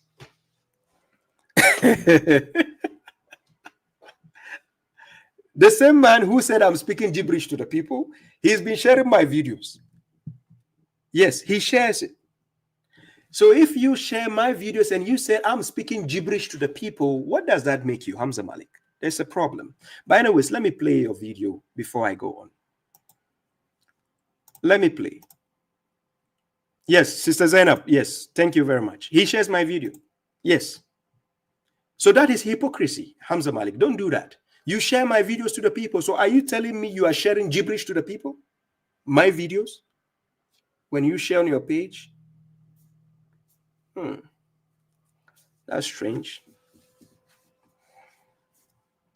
I forgive him, Imran. I forgive him. He's my paps anyways, you know. Hamza Malik, we used to be, you know, good buddies. We used to talk, right? I don't think we are enemies still, right? This is just, we are sharing knowledge. But we used to speak on phone. For all those who don't know, I used to talk to Hamza Malik. We used to have conversation respectfully, like we used to have a discussion, you know. But he took stance with the Megamind, the foolish guy, Megamind. He went to join that company. That's why he's being offended now, because I attacked his young boy. Because his student stepped on my foot and I just made a fool out of his student. So he's offended and he took for himself. So he's coming out to save his student by embarrassing himself. So I'm going to embarrass you. Let's go. Anyways, let me play another video of it before I go. So this is a call out. Listen to the call out from Hamza Malik. All good for you. Say, none can protect me against the law, but let's see, nor can I find any refuge besides the law, besides him. So therefore, that's not talking about any salah there. It's talking about a dua. And this is the same thing I'm saying that our brother Shuaib has made up a ritual dua. He stood in the masjid or wherever he stands, not in the masjid necessarily, but he stands and he recites and he makes dua. Next, he quotes chapter 20, verses 11 to 12, and this is about Moses. He quotes this in his tutorial. I went through every one and made notes on it as I listened, because he says I'm a hypocrite, and indirectly he didn't call me by name. As a matter of fact, he spoke very well of me. And did you hear from the horse's own mouth? He again said, I call him indirectly. I never even call Hamza Malik indirectly. That was in the beginning. Before this hula balu started, I never even call him indirectly hypocrite or anything. No. It was his student I'm dealing with. And ever since I've been talking to Hamza Malik on the in a voice call, private conversation, he knows his students have been attacking me for a long time ago. He, Hamza Malik, the people who listen to his lectures have been attacking me long time ago, and I never said anything. He knows. We've had conversations. He knows. I never said anything.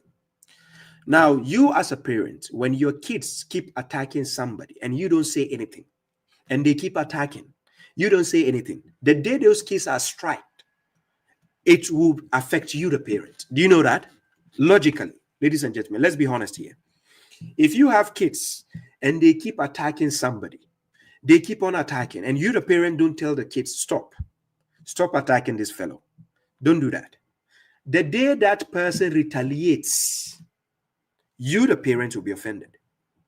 To be honest, this is how it works logically.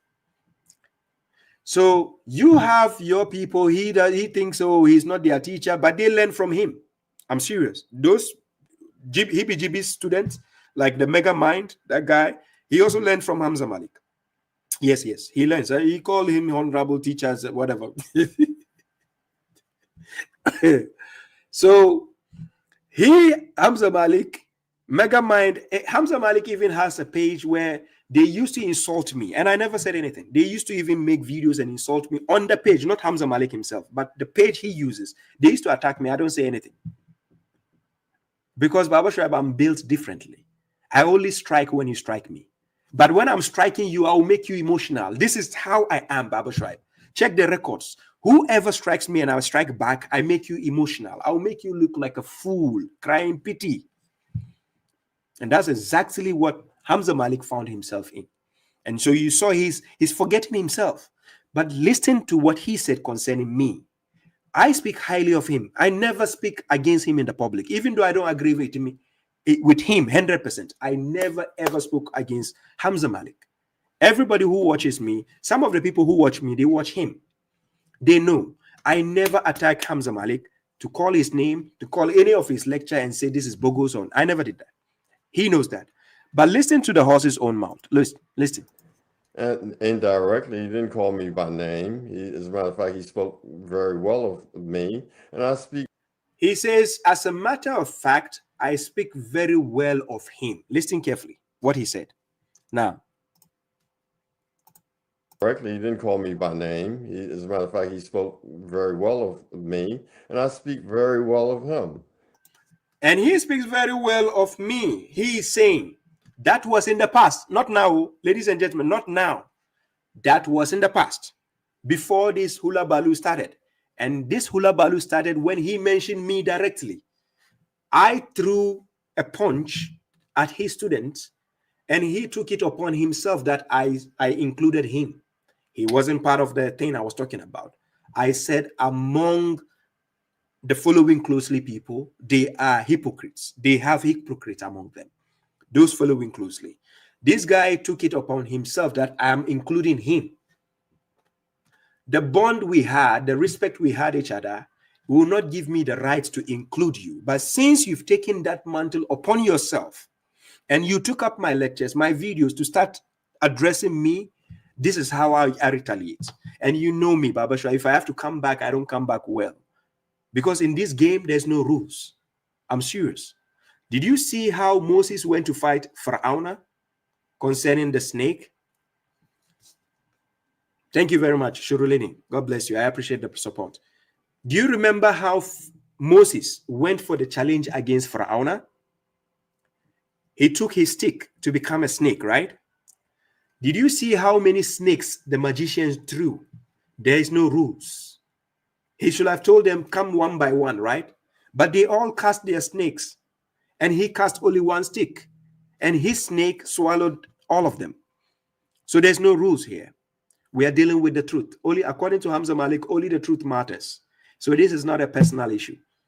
This is not like a rivalry where we hate each other. It is only the foolish fans. Some of their foolish fans who think this is personal. We are throwing punches. We are just showing knowledge to the people and facts.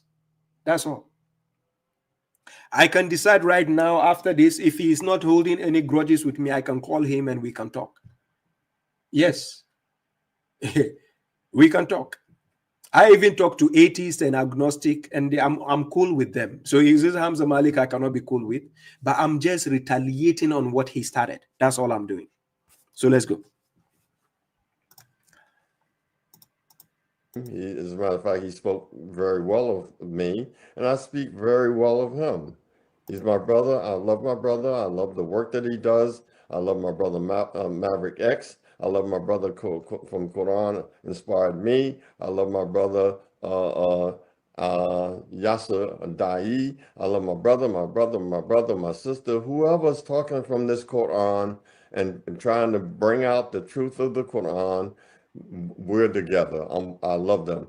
But if they're wrong and I'm wrong, wrong is wrong. So you have to stand up against it. As simple as that. I don't. Wrong is not wrong. There's a way to address wrong. If you think somebody is wrong, you know their inbox. You go to the inbox and address them. That is how you address somebody who is wrong.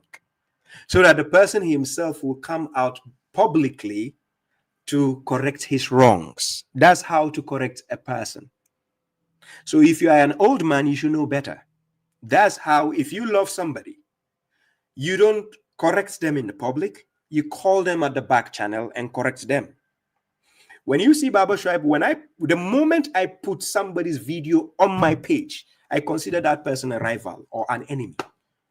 Yes, in terms of knowledge, yes. The moment I do that, I consider you an enemy. Hamza Malik, I've never put in your video on top of my page to say I'm going to correct you on this, on that. No. We can have a discussion. Even this chapter 16, verse 98, we have had the discussion privately before. If you remember, we have had it before. I never told you, oh, Hamza Malik, this is no, I don't.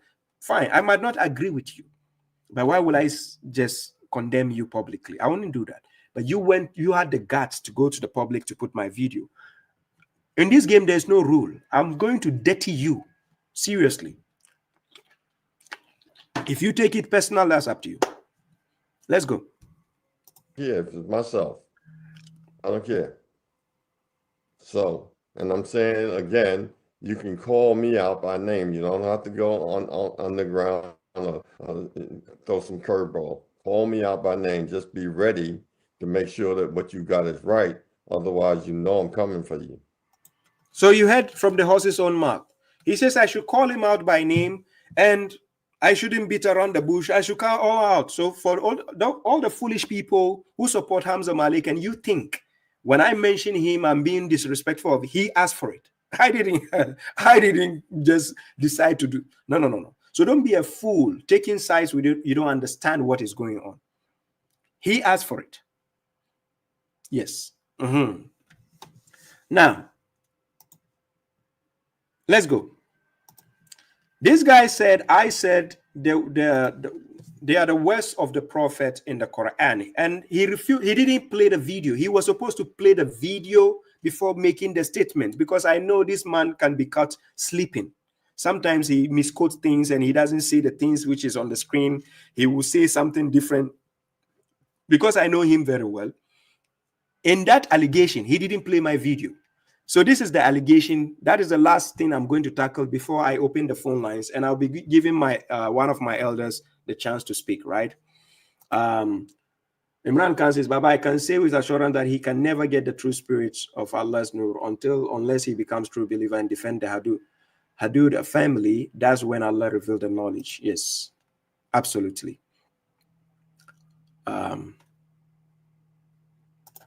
All Stars says, Salam Baba from Australia, elder or not, popular or not, speak the truth, brother. Put them in their place. I will. Especially when he comes out, I will make a fool out of him. I'm serious, to be honest. Because now it's about the truth, right? It's not about any, no consideration now. Okay.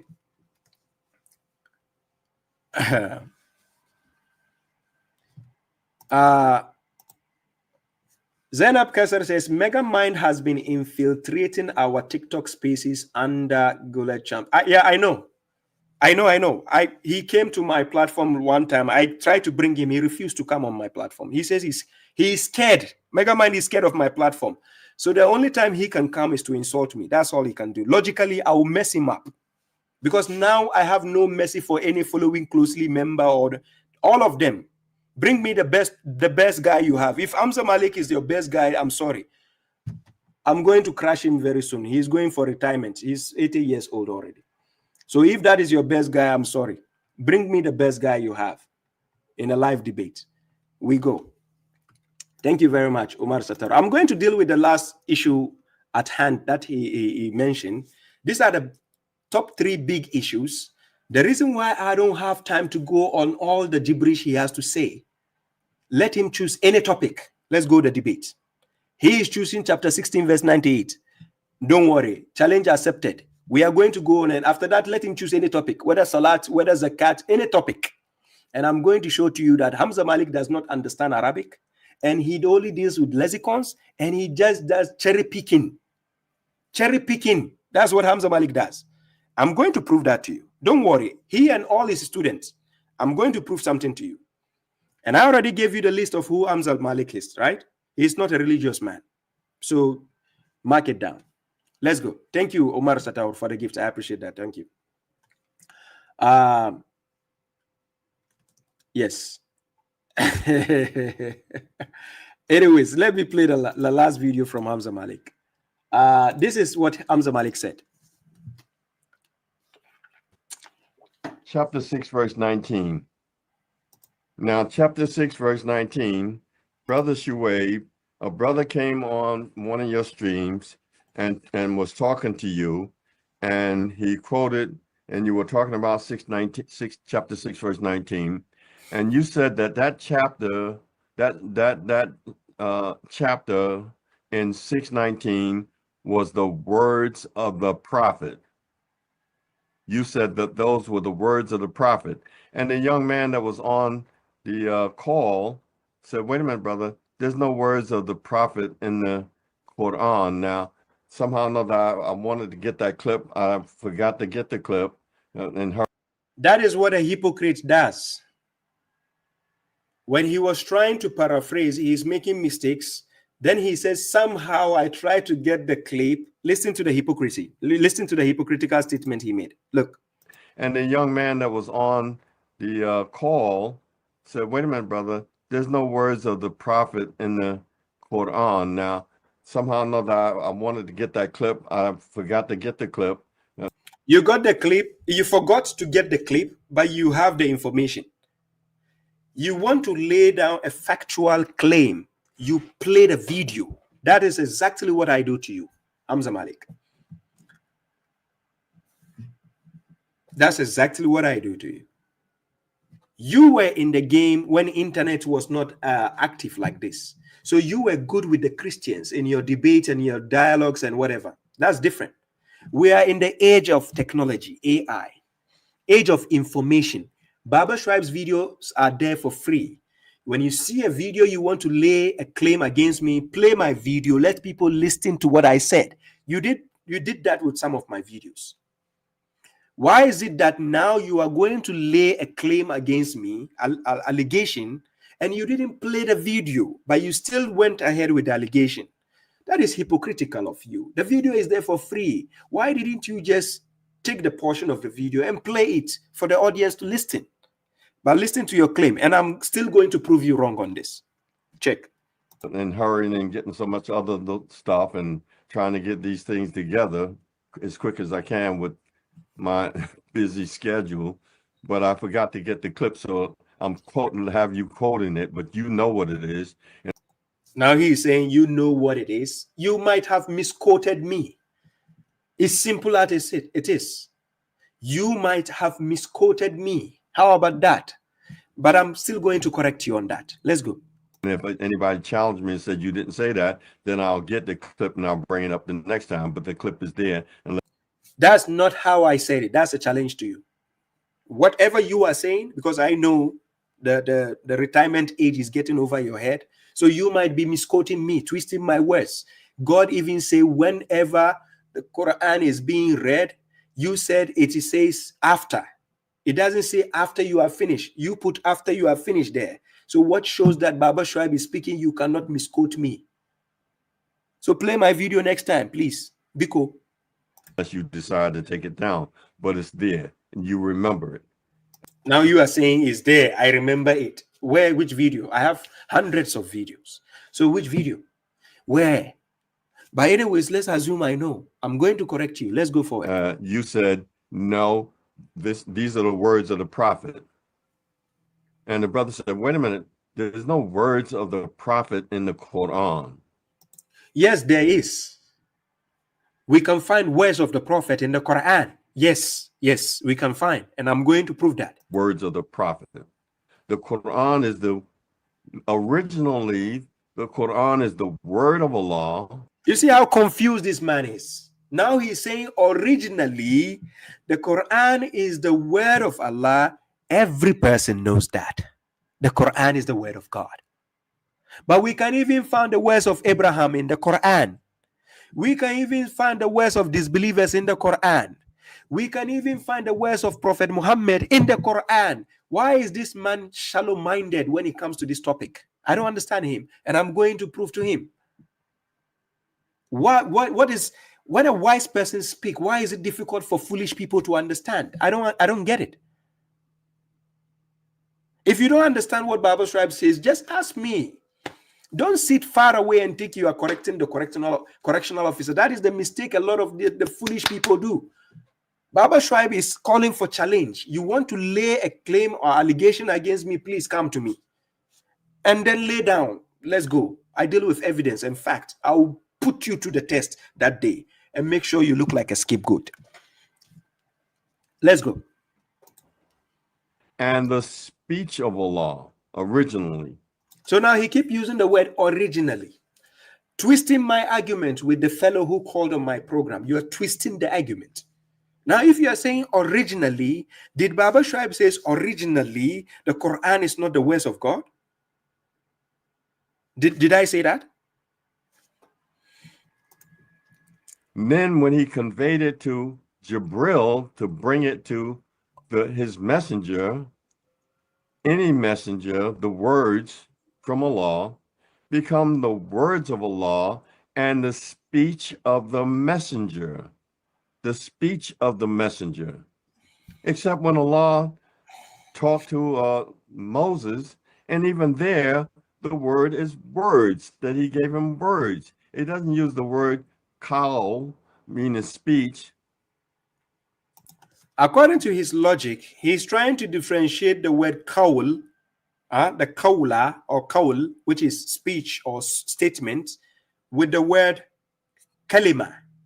Kalima is word, right? When you go by the literal meanings, kalima is word, and then qawl is like speech or statement, right? But in the Quran, it can be interchangeable. In the Quran, it can be interchangeable. But this guy doesn't know that. He did the same mistake with Kabir. Do you remember when he says you cannot say Allahu Kabir? And I prove him wrong. I proved him wrong, right? In Quran chapter 4, verse 34. This guy doesn't know that you can see Kabira without a definite article on it. He doesn't know. Okay. So now he is doing the same mistake again, saying that I said the words of the prophet are found in the Quran without understanding the context in which I was mentioning that statement. So hypothetically, I know he's misquoting me, but if he could play the video, then I will show him that he is not listening well. Okay, let's go. That he spoke to him. He said he gave him words, kalam. But that's another argument for another time. And if somebody want to talk about that later on, we can talk about that. But no, the brother tried to tell you and slow you down, but yet you overrid him. So what do you mean? It's not. So now, are you saying that the Quran contains the words of Allah and the words of the prophet? Yes. Let me put it. Yes, Hamza Malik, I'm saying the Quran contains the words of God, and it contains also the words of the prophet inside the same Quran, even the words of jinns, the words of Abraham, the words of a disbeliever, the words of even mushriks who said God has a son. Their words are found in the Quran. Just understand the context in which it is being said. What is wrong with this old man?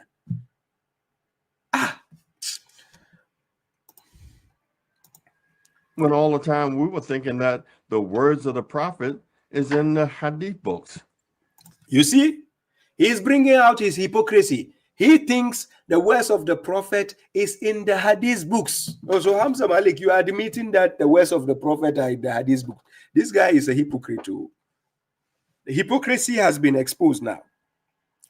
He thinks that he's going to correct his words after this. When he realized he made a mistake, listen what he did. The hadith book, that's his words. Then he says the hadith books, that is his words. Hey, this man. Hamza Malik.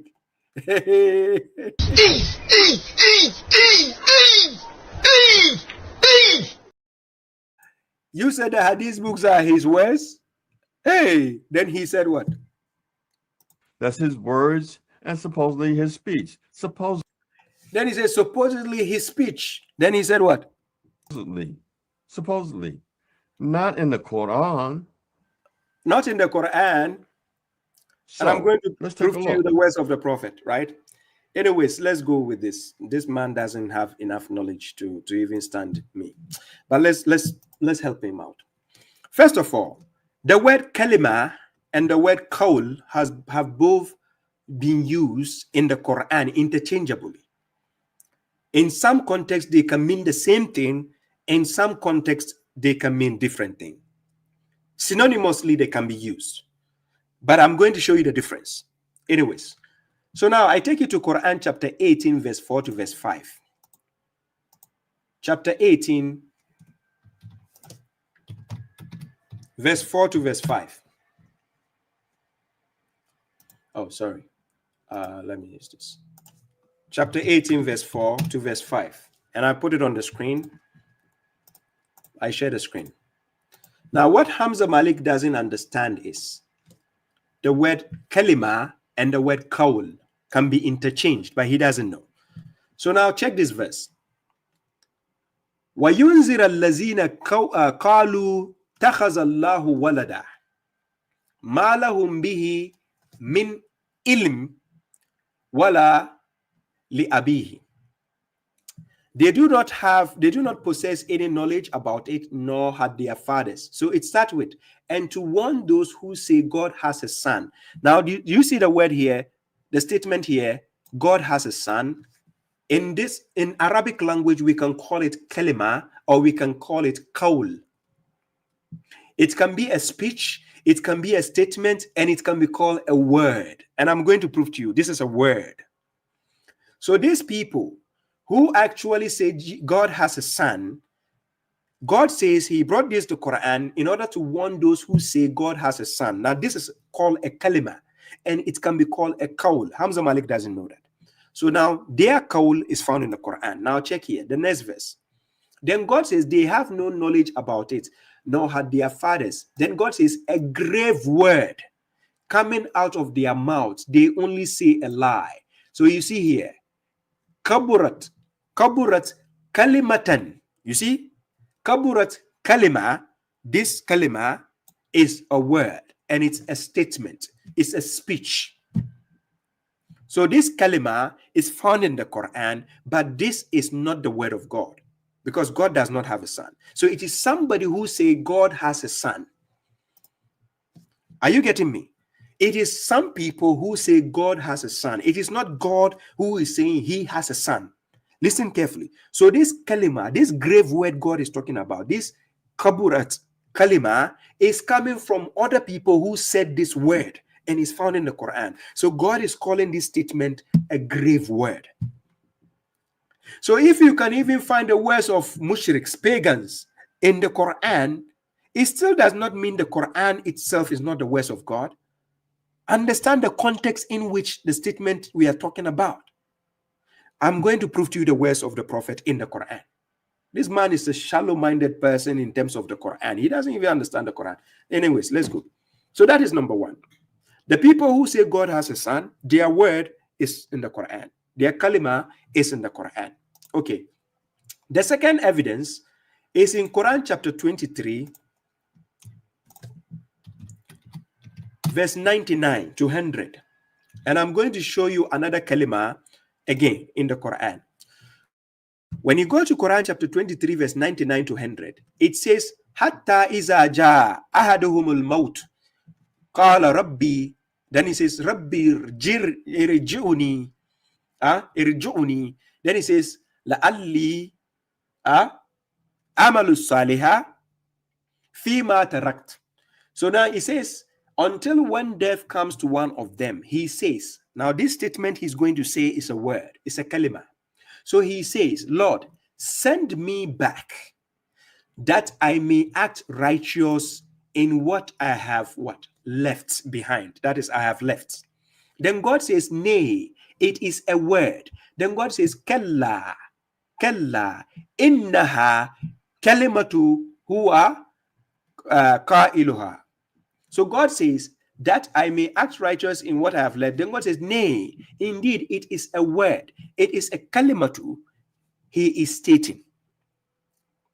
It is just a word he is stating.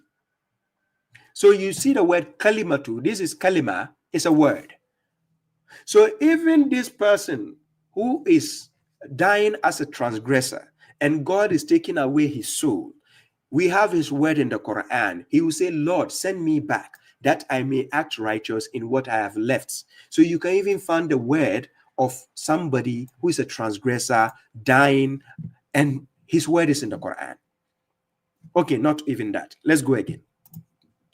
And again, Quran chapter 43, verse 26 to 28. Chapter 43, verse 26 to 28. Now let's check the verse. It says, and when Abraham said to his father and his people, now check, indeed, I am cleared of what you worship, except the one who created me, and indeed, he will guide me. Now, this statement Abraham said is a kalima. So we are going to see the kalima. Verse 28, and he, God, made it a word. He made it what? A kalima. You see, وَجَعَلَهَا kalima. So God made it a word. The statement of Abraham, God made it a word remaining among his posterity that they might revert. So God made the statement Abraham said a word. And where do we find this word? It's in the Quran. So even the word of Abraham is in the Quran. Yes. Okay. Anyways, let's go to the next evidence. Apart from that, I'm going to now show you the instance of qawl. Then you understand the qawl. And then the difference between the qawl and the kalima, how it is used in the Quran. Now let's check Quran chapter 3, verse 124. When I said the words of the prophet is in the Quran, Hamza Malik did not understand what I meant. So he has an ill intention against me. He has an ill intention against me, so he wanted to twist my words just to force an argument.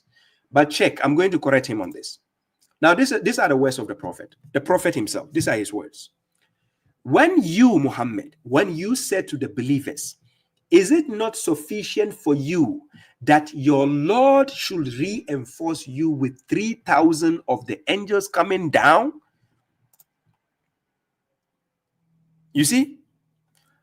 Then he says, certainly, if you endure and become pious and they come to you from this anger of theirs, your Lord will reinforce you with 5,000 of the angels by marking. This was the prophet speaking. These are the words of the prophet. Because God never told him to say this, but he was the one just telling the believers this. But this is a motivational statement. A motivational speech or word. He just told them. You understand? So he was telling the believers. So God is telling you what the prophet said, and it's found in the Quran. These are the words of the prophet. It is not God who said, prophet, tell the believers here. He says, when you said to the believers, is it not sufficient for you that your Lord should reinforce you with 3,000 of the angels coming down? These are the words of the prophet. This is a kalima of the prophet. Okay, no problem. The next one. The next one is found in Quran chapter 33,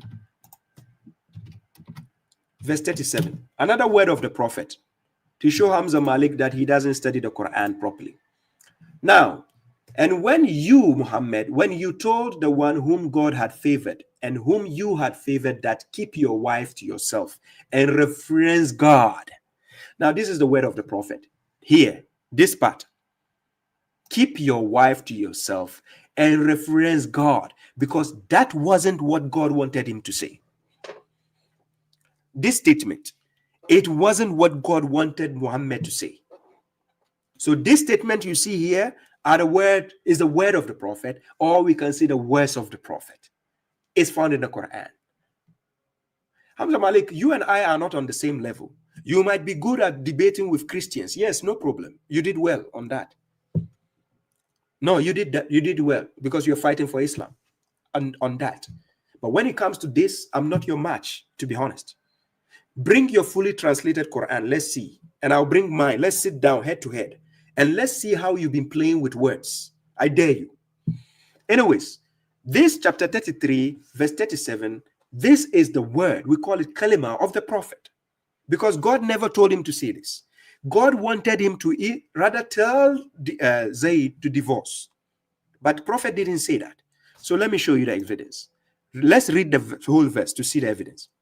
And when you told the one whom God had favored and whom you favored, that keep your wife to yourself and reverence God, and you concealed within yourself what God had expressed, and you feared the people while God is worthier to be feared. So God wanted him to express something opposite to what he did.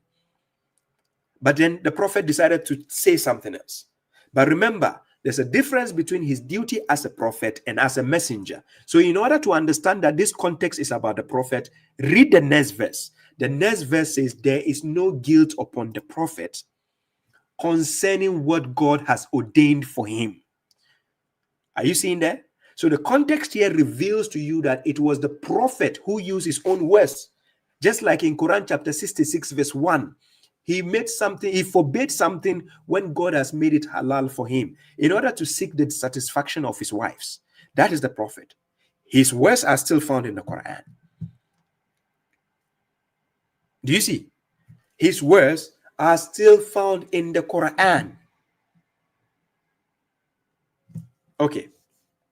Now, let's go.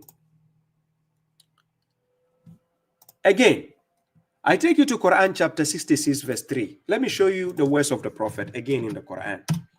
Because this man doesn't even understand the Arabic of the Quran to know that they are the words. Quran chapter 66 verse 3. And when the prophet confided in one of his wives a discussion, a hadith, and when she informed it, God disclosed it to him. He was acquainted with part of it and avoided part of it.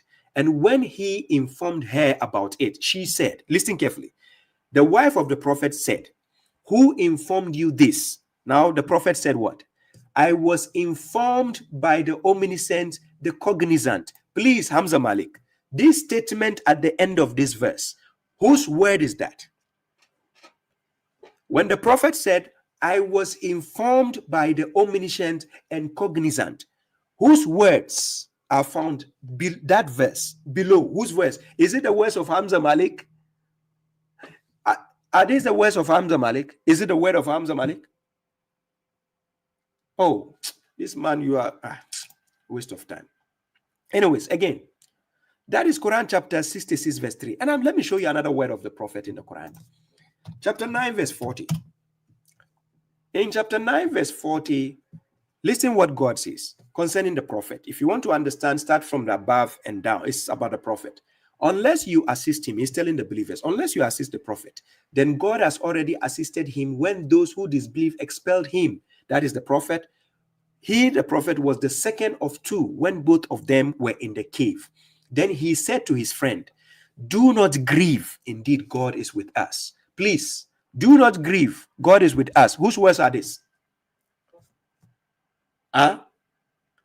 Please, do not grieve. Indeed, God is with us. Whose words are these? Is it not the words of the prophet? Where are they found? Is it not in the Quran? So what mistake did Baba Shu do if he tell you the words of the prophet are also in the Quran? What is wrong with this old man? Do not grieve. Indeed, God is with us. These are the words of the prophet. No problem, Brother Imran Khan. Thank you very much. I appreciate the support. Thank you. God bless you. God bless you. I appreciate you. Salam to you. I wish you good luck. Yeah. Thank you. And I'll keep you posted tomorrow, inshallah. So do not grieve. Indeed, God is with us. These are the words of the prophet. So then God says, so God sent down his tranquility upon him and supported him with soldiers, which you could not see, and made the word of those who disbelieve the lowest. So even the disbelievers had the word. And the word of God, Kalimatu, was the highest. So God has his word. And we find it in the same Quran. So if I say words of the prophet are in the Quran, what mistake have I done? Can't you understand the context of when a wise man is speaking? I'm just having some sympathy because you are old. If I strike you, you go for retirement. I don't want to strike you too much. Let me just put some, this thing inside because I don't want to strike you hard punch. So when Baba Shuaib says the words of the prophet are found in the Quran, I do no mistake. Out of your naivety, you say the words of the prophet are in the hadith. So you agree with the mushriks, the words of the prophets are in the hadith. Hey, Hamza Malik. Anyways, I don't want to do 4 hours just like you. Going through your videos is just a waste of time for me because I can debunk all your claims with the blink of an eye. You are not making sense, Hamza Malik, to be honest. You are just comfortable in your own space and thinking you are trying to refute correctional officer. I'm going to correct the correctional officer. No, you are not my match, to be honest. Look, ask the mushriks why they are running away from Baba Shuaib. I dare you, Hamza Malik. You say you're coming for debate, right? I dare you. Come. And now that day, I'm going to set you up as a scapegoat. No mercy for you this time. No issue like, oh, you are paps or anything. Since you say you are going to skin me alive, we are going to see. All my arguments that you tackle, I'll give you the chance. You can choose any topic. Let's go step by step. Then I'll show you how naive you are in terms of understanding the Quran.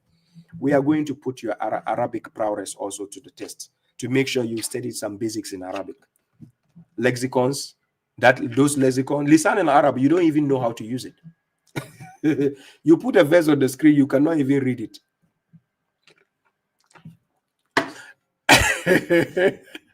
The real Mishizi sniper, don't. Hamza Malik goes to be fair. I know people don't know him, so I have to mention him for people to know him. Yeah. I need to mention Hamza Malik. Anyways, ladies and gentlemen, like I said, the man was thinking he would give me assignments so that I will now make him famous by always coming to talk about him, his videos, give him reply so that he can get attention. That's what he wanted me to do. If I have to do that, I'm going to crash you.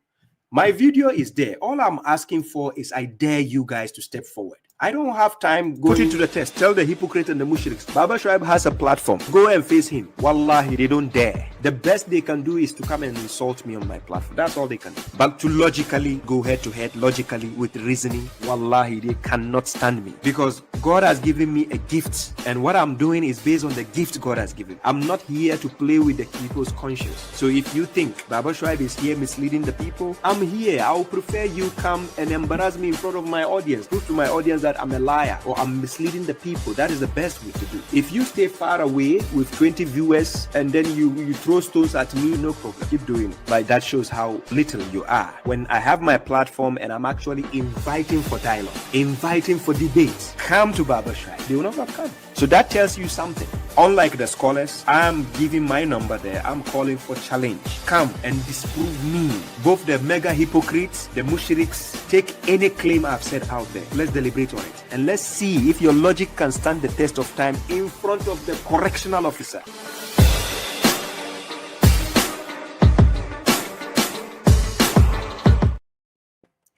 Yeah. So this is my response video to you guys. All those ones, you look, with Hamza Malik, look, the reason why I'm just giving you some of the respect is because you understand you have a legacy. I don't want to tarnish that image. You have a legacy. The legacy is you have a legacy against Christians. You did debate or you did marvelous, right? I don't want to tarnish that image. But if you want us to go to the rough road, Baba Shuaib is ready for the rough road. You know me. I don't back down when I'm dealing with people, right? I can go to all limits. I can go anywhere in the mud. It will not look good for your legacy, Hamza Malik. I'm serious. When you guys take my videos and you think you are making sense standing in your own comfortable, small 20 viewers channel page, and you think you are making sense, you come and stand in front of the correctional officer. That is the day you know.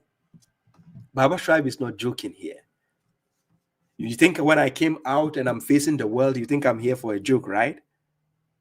Oh, by the way, the guy is jealous of my appearance. When I wear t-shirts and I do my videos, this guy is jealous of what I do. I don't understand. Hamza Malik, if you go to that direction, you are becoming jealous of what I do. I don't understand. Seriously. Seriously, he was even insulting my the people who watch you.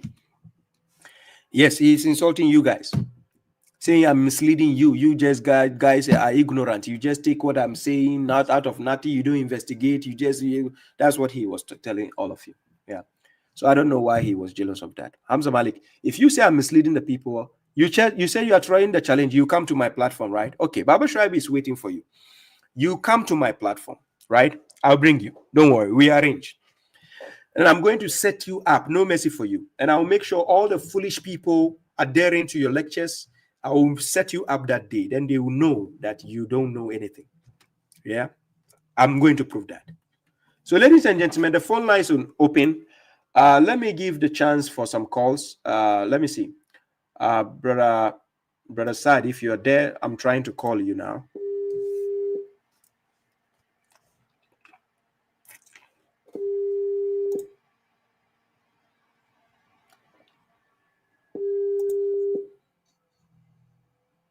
Hello. Hello, salam. Brother Sadi. Salam, brother. Yeah, brother. My elder, how are you doing? I'm very good. I hope you're doing fine. Alhamdulillah. After your accident. Yeah. I'm doing well, thanks to God. Alhamdulillah.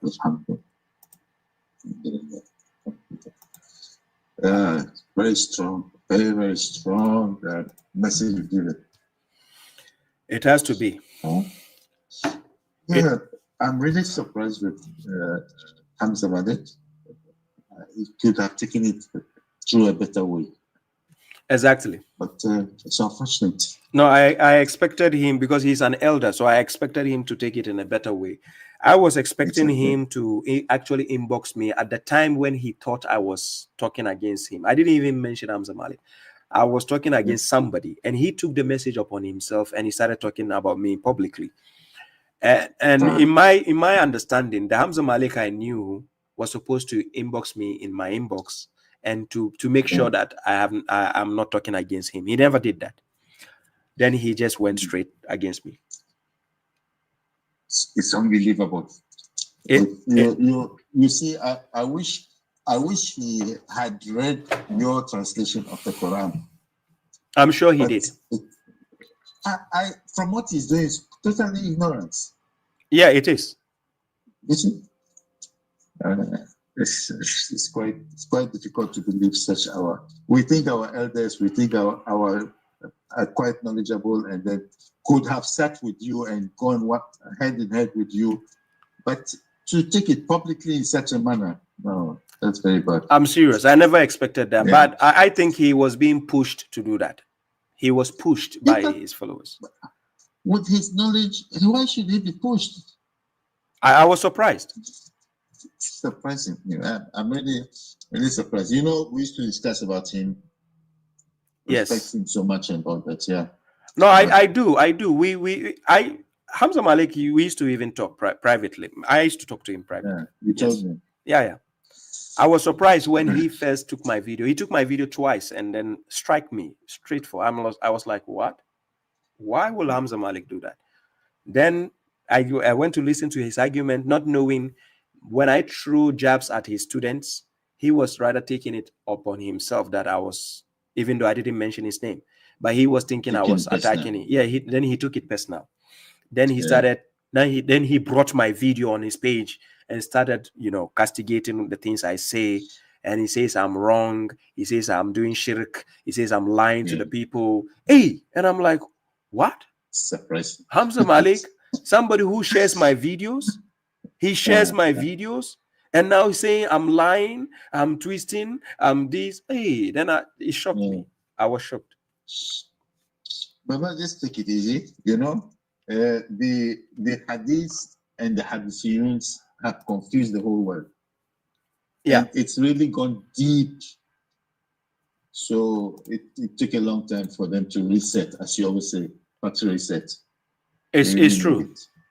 No, it's true. It's frightening, it's scary. It is. Yeah. And this Yeah. is the way they have taken up the world as a hostage.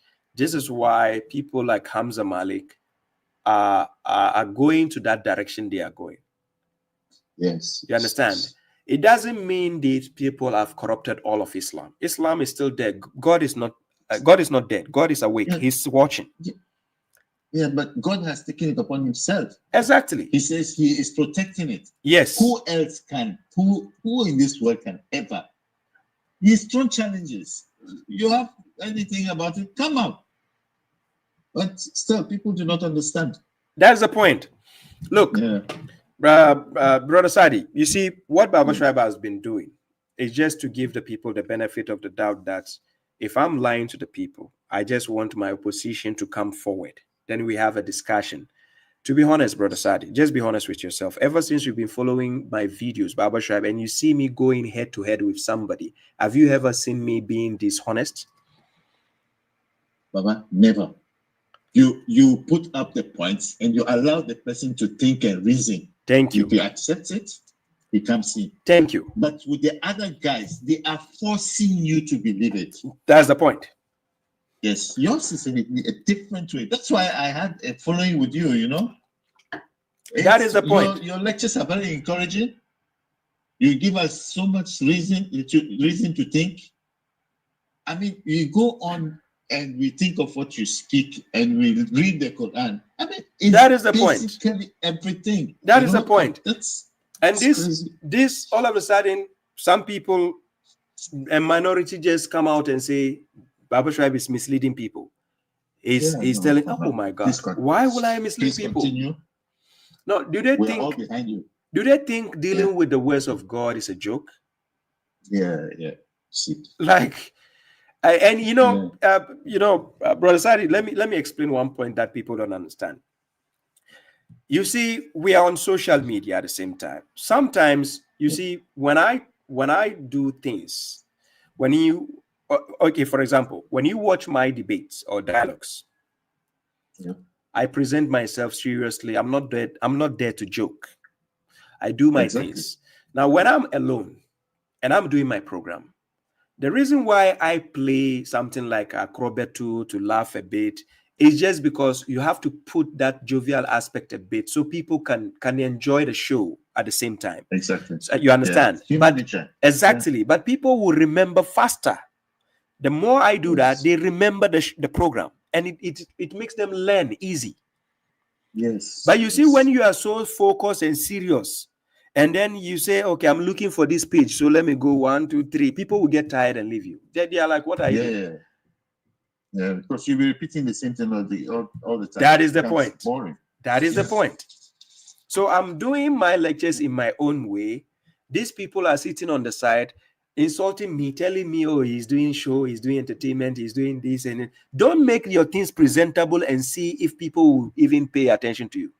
Everything has to be presentable. Yes.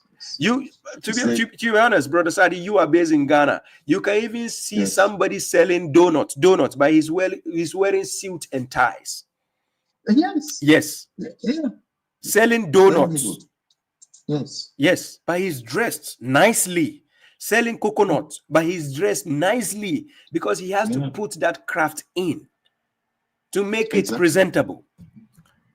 But when I do all this, they say, oh, he's just doing a show and people love him. People are following him, subscribers. What? Oh, my God. With all the efforts I'm doing here. Brother, you are doing a wonderful job. Those who know what you are doing, they really appreciate it. They do. I know. It's one hell of a job. I know. I appreciate that. God's words are not a joke. God's word are something that should be taken very, very serious. Exactly. You can look at so many platforms that come up with this mistakes. Yeah. It's just nonsense dispute, and it's all over, all around. Exactly. So please, we are happy. We are listening to what you are saying. We are thinking about what you're saying. We are deeply learning. And thanks, kudos to you. More grace to your arms. Thank you We've very been much. very, Thank you very much, Brother I'm Rat. very, very much happy with what you're doing. I appreciate you. Thank you. God bless you for the support also. Thank you so much. Yes. And we keep in touch on the back channel. I'll get in touch with you, inshallah. Yeah, brother. Thank you very much. I'm always there. I always there for you. I appreciate you. Thank you. God bless. Thank you. Salam. Thank you so much. So this is that is Brother Sadi. He's an elder also. When I went to Ghana, I met him actually. We met. This is he's a Lebanese based in Ghana. I was able to meet him when I was in Ghana. Yes, he's a wonderful brother. I appreciate the support. Yeah, salam S Faraj. Salam to you.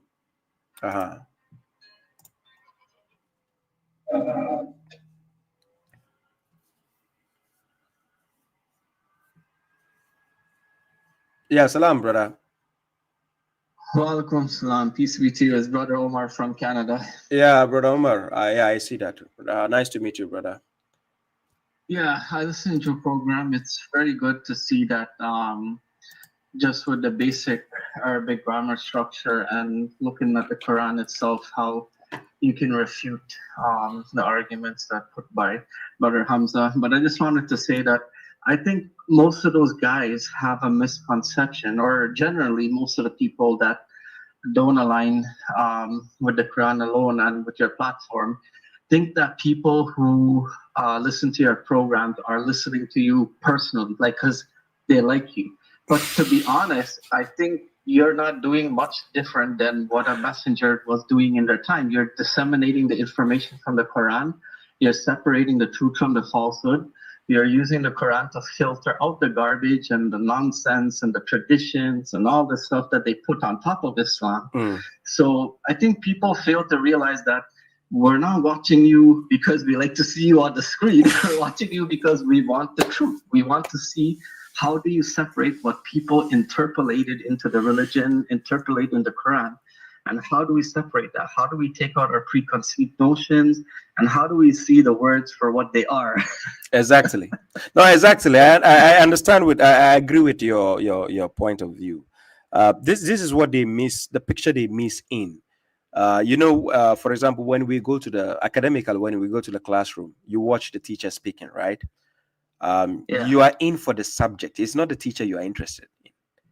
But you have to, at the same time, you have to appreciate the teacher also because he is putting in an effort.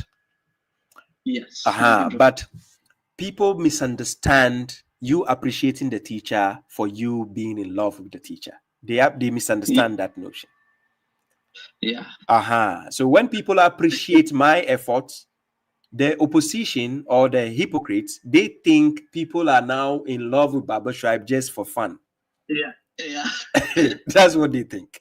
Yeah. So people don't get the idea that Baba Shu has been able, because of the favor of God, have been able to lead people to the guidance of God. Because Quran chapter 7 verse 181, God says among the people, there is a nation that God has actually guided them, and he has given them the guidance. From the guidance, they lead the people with it, and they do justice. You understand? Yes. So if God has guided me, I can still use the guidance of God to lead people, to show people what God says. I'm not telling people to come and follow me by force. Nowhere did I ever tell people follow me by force. The free will to listen and make their decision. Simple. Yes. What they hate is when I call for challenge, and people will say, "Don't call for challenge. Don't call for." Even Moses called for challenge against Pharaoh. Is it haram? They organized something and they did it diplomatically. Simple. You calling for challenge is healthy. It actually makes people understand who is telling the truth. Absolutely. And it gives a fair platform and fair for everybody to see both sides. Thank you. And everybody will see who is truthful and who is not. That is why you go for challenge. So Baba Shu, yes. Yes, and to your point that like you said, you use the Quran, you use the guidance to get the people and disseminate the people. That's exactly what happened after Adam, when Brother Omar, please. Your line is shaking. Okay, let me take it off speaker. Maybe I might. Yeah. Okay, yeah. So when Adam came out of heaven to earth, and then God said, when He sends out guidance, whoever follows my guidance, they'll be like guided, right? Yeah. So it's the same thing. We have the guidance from God. We are just handing it out to people. We're just making sure that we keep it pure and we don't contaminate it with anything else. And chapter 4, I think verse 80, it says that whoever obeys the messenger has obeyed Allah. So yes, anybody that's bringing you the verses of God, as long as it's the verses of God, you're obeying Allah. Simple. So it doesn't matter who's in front of us, as long as we have the person presenting the truth and we can verify it. Thank you. Thank you. I'm just delivering the message. That's all. Yeah. So I deliver the message and people appreciate it. That's it. Yes, and this is the nice thing. If you believe in Allah. And even in the disbelief case, because I don't remember the verse number, but it says that when the people were disbelieving in the messenger, it's not the messenger they disbelieve in. It is God. The messages of God is God. Exactly. So God covered both sides, the belief and the disbelief. Yes. Yes. That is true. Yeah. My wife have one question. It's about this topic of sadaqah jariyah. Okay. If somebody passed away, and in the mosque they preach this a lot, that like if you build a well or you build a school or something, and after you passed away, people use this thing you built or whatever good deed you did, even though you passed away, you'll get the blessings or the rewards for it. What is your thoughts on that, or what does the Quran say about that? God knows the future. Alimul Ghaibi. Right? He knows the future. So the moment you leave a will, because He already told the believers when you're dying, you should leave a will. Right? Yeah. Believers have to leave a will behind. Okay. So when you leave a will behind as a believer, that will is supposed to be used to pay for your debts, to pay for whatever is left behind.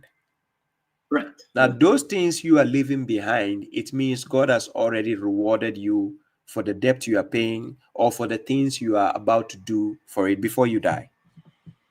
Right. So meaning, whilst you are alive and you give that money for the thing to be done, God already knows the accumulation of blessings you are supposed to get from that. So you'll get rewarded one time. Exactly. Okay. You understand? That's why He multiplies the reward. He already knows the extent of the reward. Yeah. That's right. So it is not like Sorry, go ahead. Sorry. So it is not like a stream. When you say jariyah, sadaqatu jariyah means a charity which is flowing. Flowing, jariyah. Just like God says, when He says, Inna allazina amanu wa amilu saliyati yadihim rabbuhum bi imanihim. Then He says, He give them the Jannah, min tajrid, under it, beneath it, there will be a tajrid that is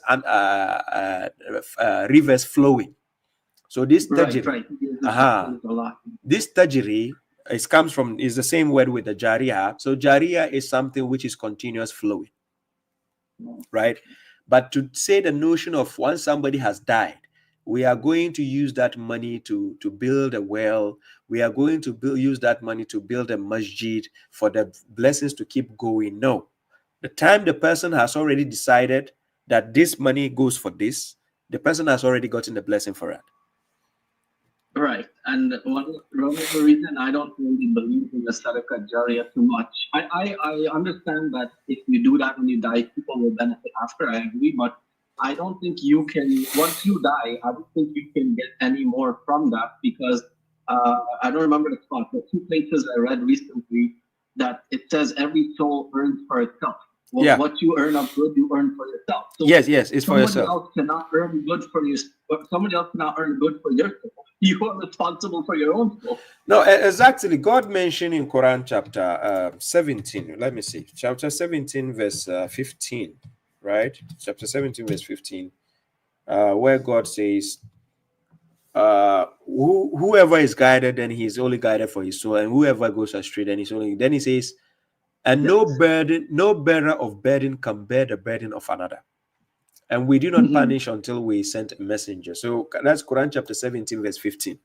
So the moment you die, you'll be saved by your achievement on the day of judgment, according to Quran chapter 39, verse 61. It is by your achievement God is going to save you. So it is not by somebody doing something for you that will save you. So nobody can amend anything or intercede for you. Your file is closed. If that is the case, then every rich person has to go to paradise and poor people have to go to hell because they don't have money to leave behind, right?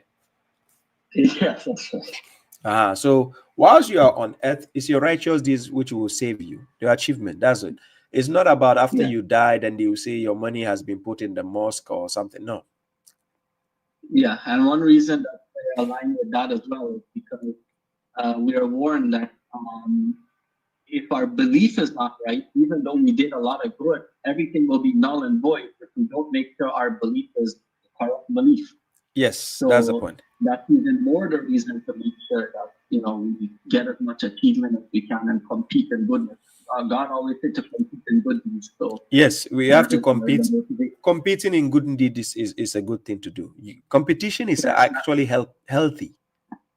Yes, I was talking to somebody else about this, and I was trying to explain to them that people are competing to pray, they're competing to go to Hajj 10 times, they're competing for all this Ramadan, but when God talks about competing, he's always talking about competing in good deeds, not in trying to do so much Salah, do so much Hajj 10 times, do so much 2 month fasting, all this. God actually wants us to compete in good deeds. And let me put the verse on the screen. In Quran chapter 5, verse 48, this is what actually God says. In Quran chapter 5, verse 48.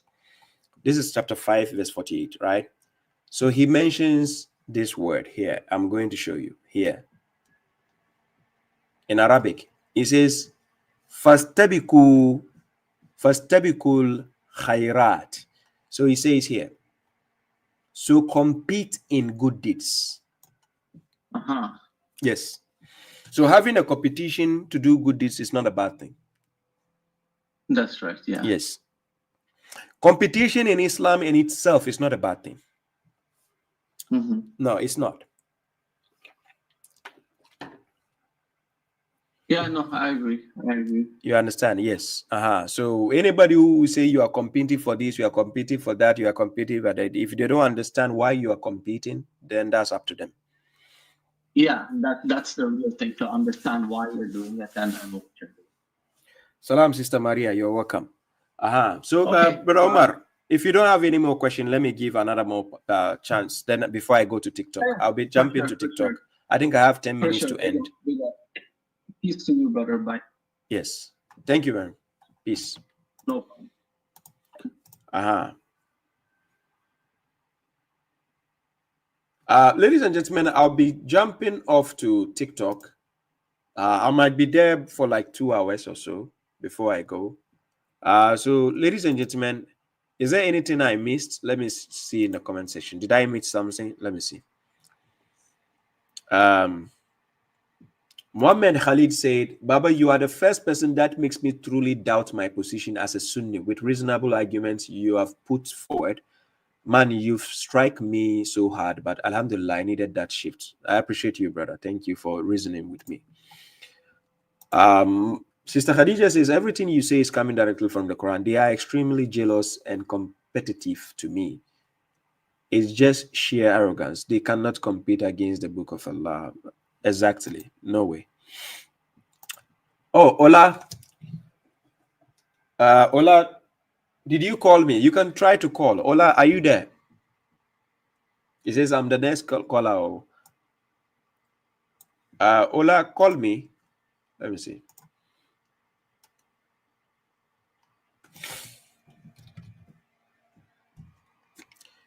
Is it Ola from UK?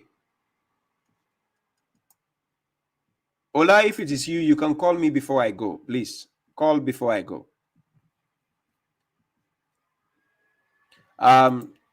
Icon flexes. What do you think of making video games? Is it okay? There's nothing wrong with video games. Yeah, there's nothing wrong. Nowhere did God say video game is bad or something. No. If not, why? If yes, how to make it better society? I come back to you. Assalamu alaikum. Hey, wa alaikum salam, my brother. Yeah. Good day, but Uh, this is Nigeria. who is this? Ola? Yes, sir. Ola calling from Nigeria, right? I don't know why the network is shaking today. Is it shaky? Is it your end? Is from your end? Wait, can you hear me clearly? I can hear you now. All right. So, I want to ask a question regarding this. Do you think God made the Quran in a way whereby if two people read the same passage, they can get different meaning from it? Because if we look at the way things are going now, like everybody's just like taking different meanings from the Quran, getting their own kind of like sense and everything like that. Because the thing is something God did in the Quran. But if the Quran is like a straightforward 100% thing, we should be able to read the same thing and get exactly the same message. So why do you think stuff like this happen? Let me tell you why it happens. First of all, Quran chapter 14, verse 4. God says, we do not send a messenger except in the language of his people in order to clarify to them. Then God sends astray whomever he wills and guides whomever he wills. And he is the Almighty, the wise. Quran chapter 7, verse 35.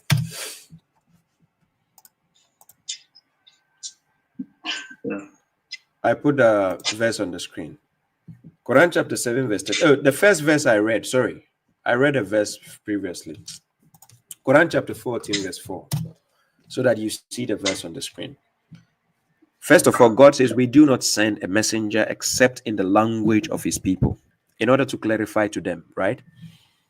Now, Okay. the second verse now says in Quran chapter 7, verse 35.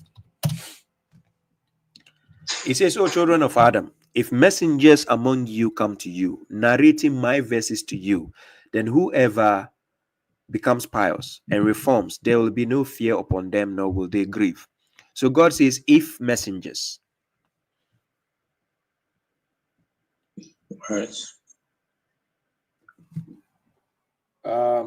Oh, sorry. Those on TikTok say they cannot read. Okay, I make the comments big. Right? The comments on TikTok is big enough. You can read the comments now, right? Just a second.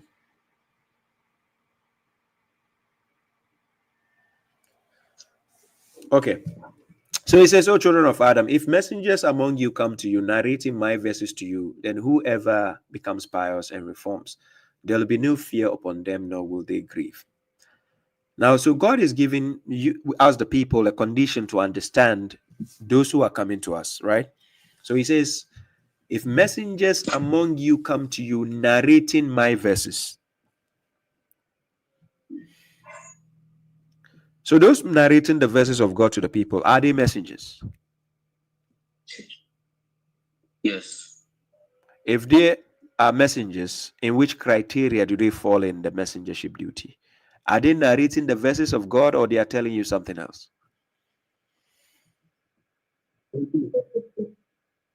I didn't hear you. Getting the verse of God.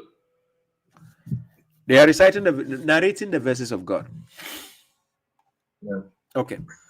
If they are narrating the verses of God to you, then God says, whoever becomes pious and reforms, there will be no fear upon them, nor will they grieve. Now, when we say narrating the verses, it's different from just reciting.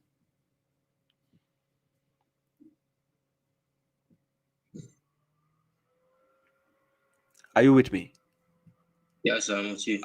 Narrating is a bit different from just reciting.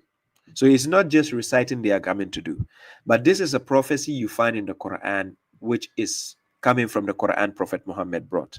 So God says, O children of Adam, if messengers among you come to you, narrating my verses to you, So he says the verses of God is what the people will be narrating, not something else.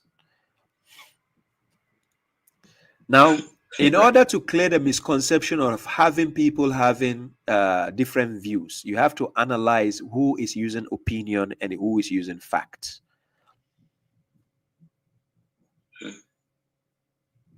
Are you getting my point? Yes. You have to differentiate who is using facts and who is using opinion. The moment you are dealing with people and they say my understanding, my opinion, or I think, or I assume, that's not the verses of God they are narrating to you anymore.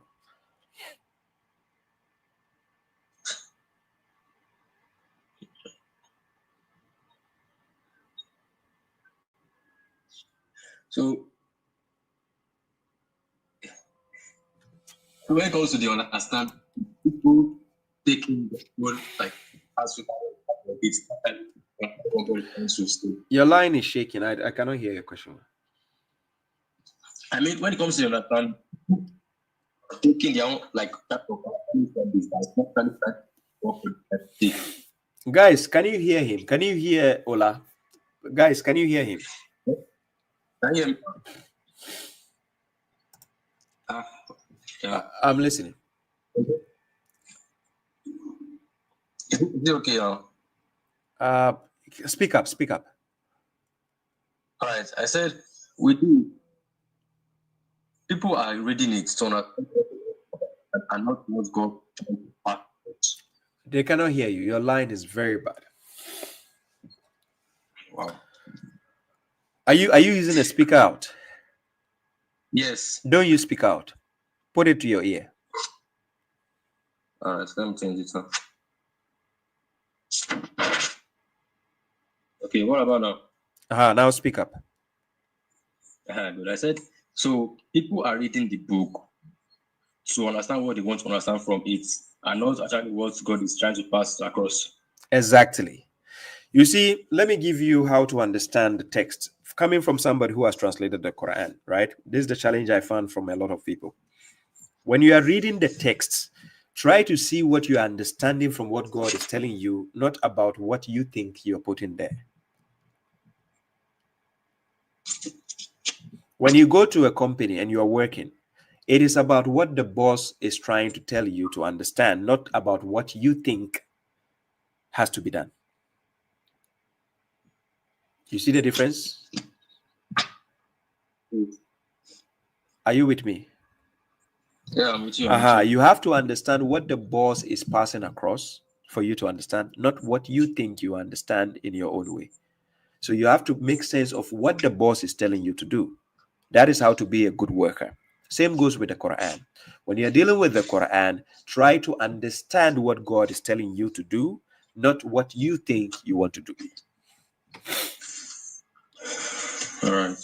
So when people bring in the Quran, they say they are coming to tell you the message of the Quran, and then they start telling you, twisting things and adding their own words. Then you say, hey, stop.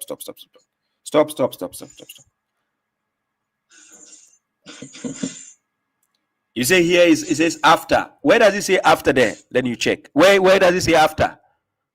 There's no after there. Yeah. No. That's how you do it. No after there. So why put after? Does it say after? No, it doesn't say after. I understand. Yeah. So just have simplicity. If you don't have knowledge about something, don't do it. All right. Yeah. Yeah. Thank you. One question regarding regarding weed in the Quran. We. We. Okay. You know when God say we. Yeah. Okay. Yeah. What does it mean? Like, why is he using we? The Quran was revealed by God, by the knowledge of God, to the angels in order for the angels to bring the message down. Okay. So by the permission of God, he has given the messengers the duty to use the word we when they are speaking on his behalf. So for instance, I give you an example. In Quran chapter 37, verse 164, I put it on the screen. Quran chapter 37, verse 164. This is what the angels are saying. And he says, and there is not one of us except he has a fixed position. For indeed, we Nahanu, we are the arrangers. And indeed, we, that is talking about the angels, we are those who glorify, meaning they glorify God. Now, when you read these three verses, which is attributed to the angels, in order to understand the context proper, I take you to Quran chapter 41, verse 30. This is what the verse says. It says, indeed, those who say our Lord is the God and then remain upright, the angels will descend to them that do not fear nor grieve, but have good news of the garden which you were promised. We are your allies in the worldly life and in the hereafter, and you will have the day in whatever your souls desire, and you will have day in whatever you request, a lodging from the forgiving and merciful. Now, when you read here, the Nahanu, we, it says we are your allies. This we, normally God is our wali, right? But because the angels are also the allies of God, just as believers are allies of each other, we are in the same team. So when the angels are speaking on behalf of God, they like to use the word we, but they are doing that with the permission of God. So the angels being our allies, in the Quran, many instances the angels are the ones speaking on behalf of God. We. When God himself is speaking, for instance, when he was speaking to Moses in Quran chapter 20, when you start maybe from verse 11 to verse 14, so God says here, verse 12, he says, indeed, I am your Lord. Say, take off your sandals. Indeed, you are in the holy valley of Tua, and I have chosen you. So listen to what is being inspired. Indeed, I am the God. There is no God except me. So worship me and establish the litany for my remembrance. So you can see God is speaking on him by himself here. He says me, he says I, he says my. That is God speaking. But in the portions of the verses in the Quran, you find the angels are the ones speaking on behalf of God. So they use the royal we by saying we do this, we do that, speaking on behalf of God. So I give an example. I work in the sales and marketing department, and I'm the manager of the branch I work for. So now you come to my workplace. Based on me being the manager of the branch I work, now you come and say, hey, do you guys have this thing or that thing? Then I say, yes, we have. When I say, yes, we have, what wrong have I done?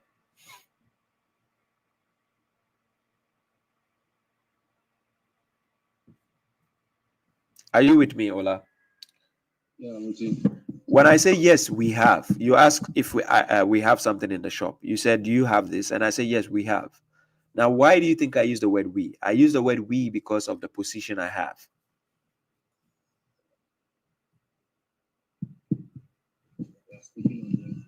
On behalf of the company or on behalf of the boss, because it's the boss who owns that, not me. So when the angels are saying we are the arrangers, we do this, we do that, does not mean God is plural or God is there are multiple gods or something. It is the angels speaking on behalf of God. So in order to summarize this point, I take you to Quran chapter 4 verse 166. In Quran chapter 4 verse 166, this is what God says.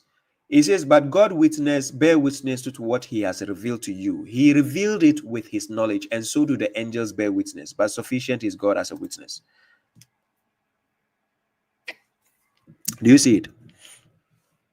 So God bears witness to what he has revealed. He revealed it. But he revealed it through the angels. Because they are the ones who come down by the permission of God to carry out every command.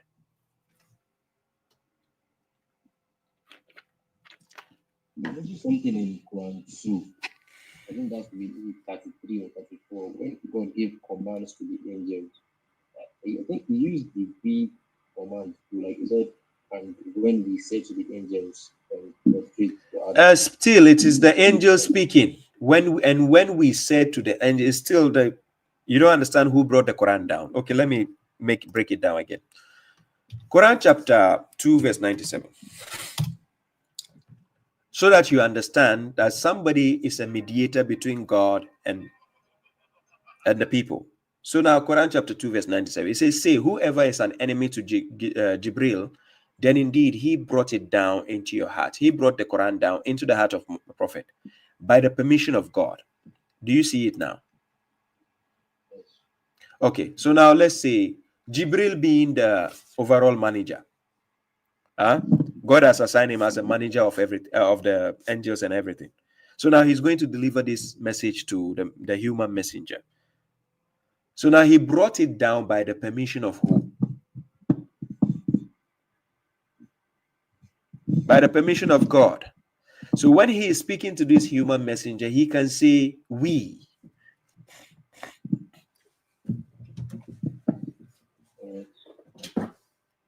Are you with me?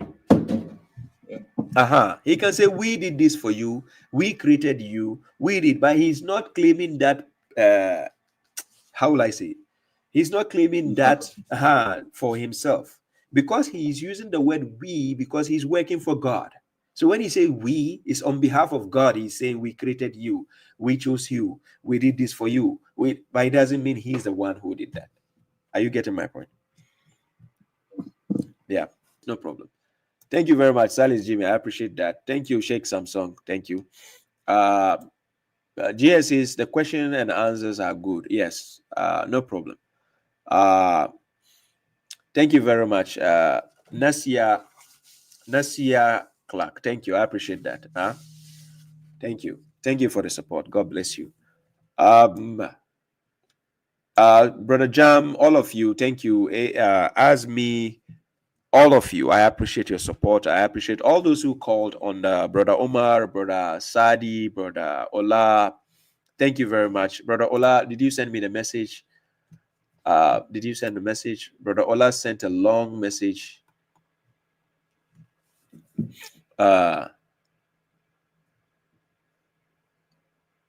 Brother Ola, you didn't send me a message. Where's the message? I don't see your message. It says good day. Okay, Ola, you didn't send me the message, unfortunately. Anyways, I'm going to TikTok, so kindly join me there. So always give them the reason to remember your name. This is Baba Shu, the correctional officer. Till we meet again next week, God willing. If Brother Hamza Malik happens to get in touch, yes, we are going to have the dialogue, debate. I'll just announce to you guys. He said we should debate on chapter 16, verse 98. Yes, I'm going to set him up as a scapegoat.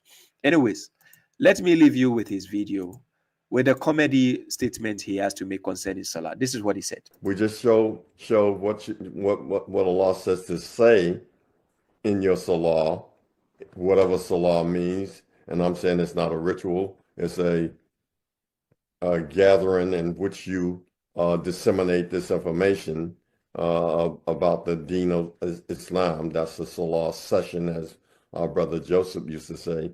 But I have a different little thing that I'm going to put down on it.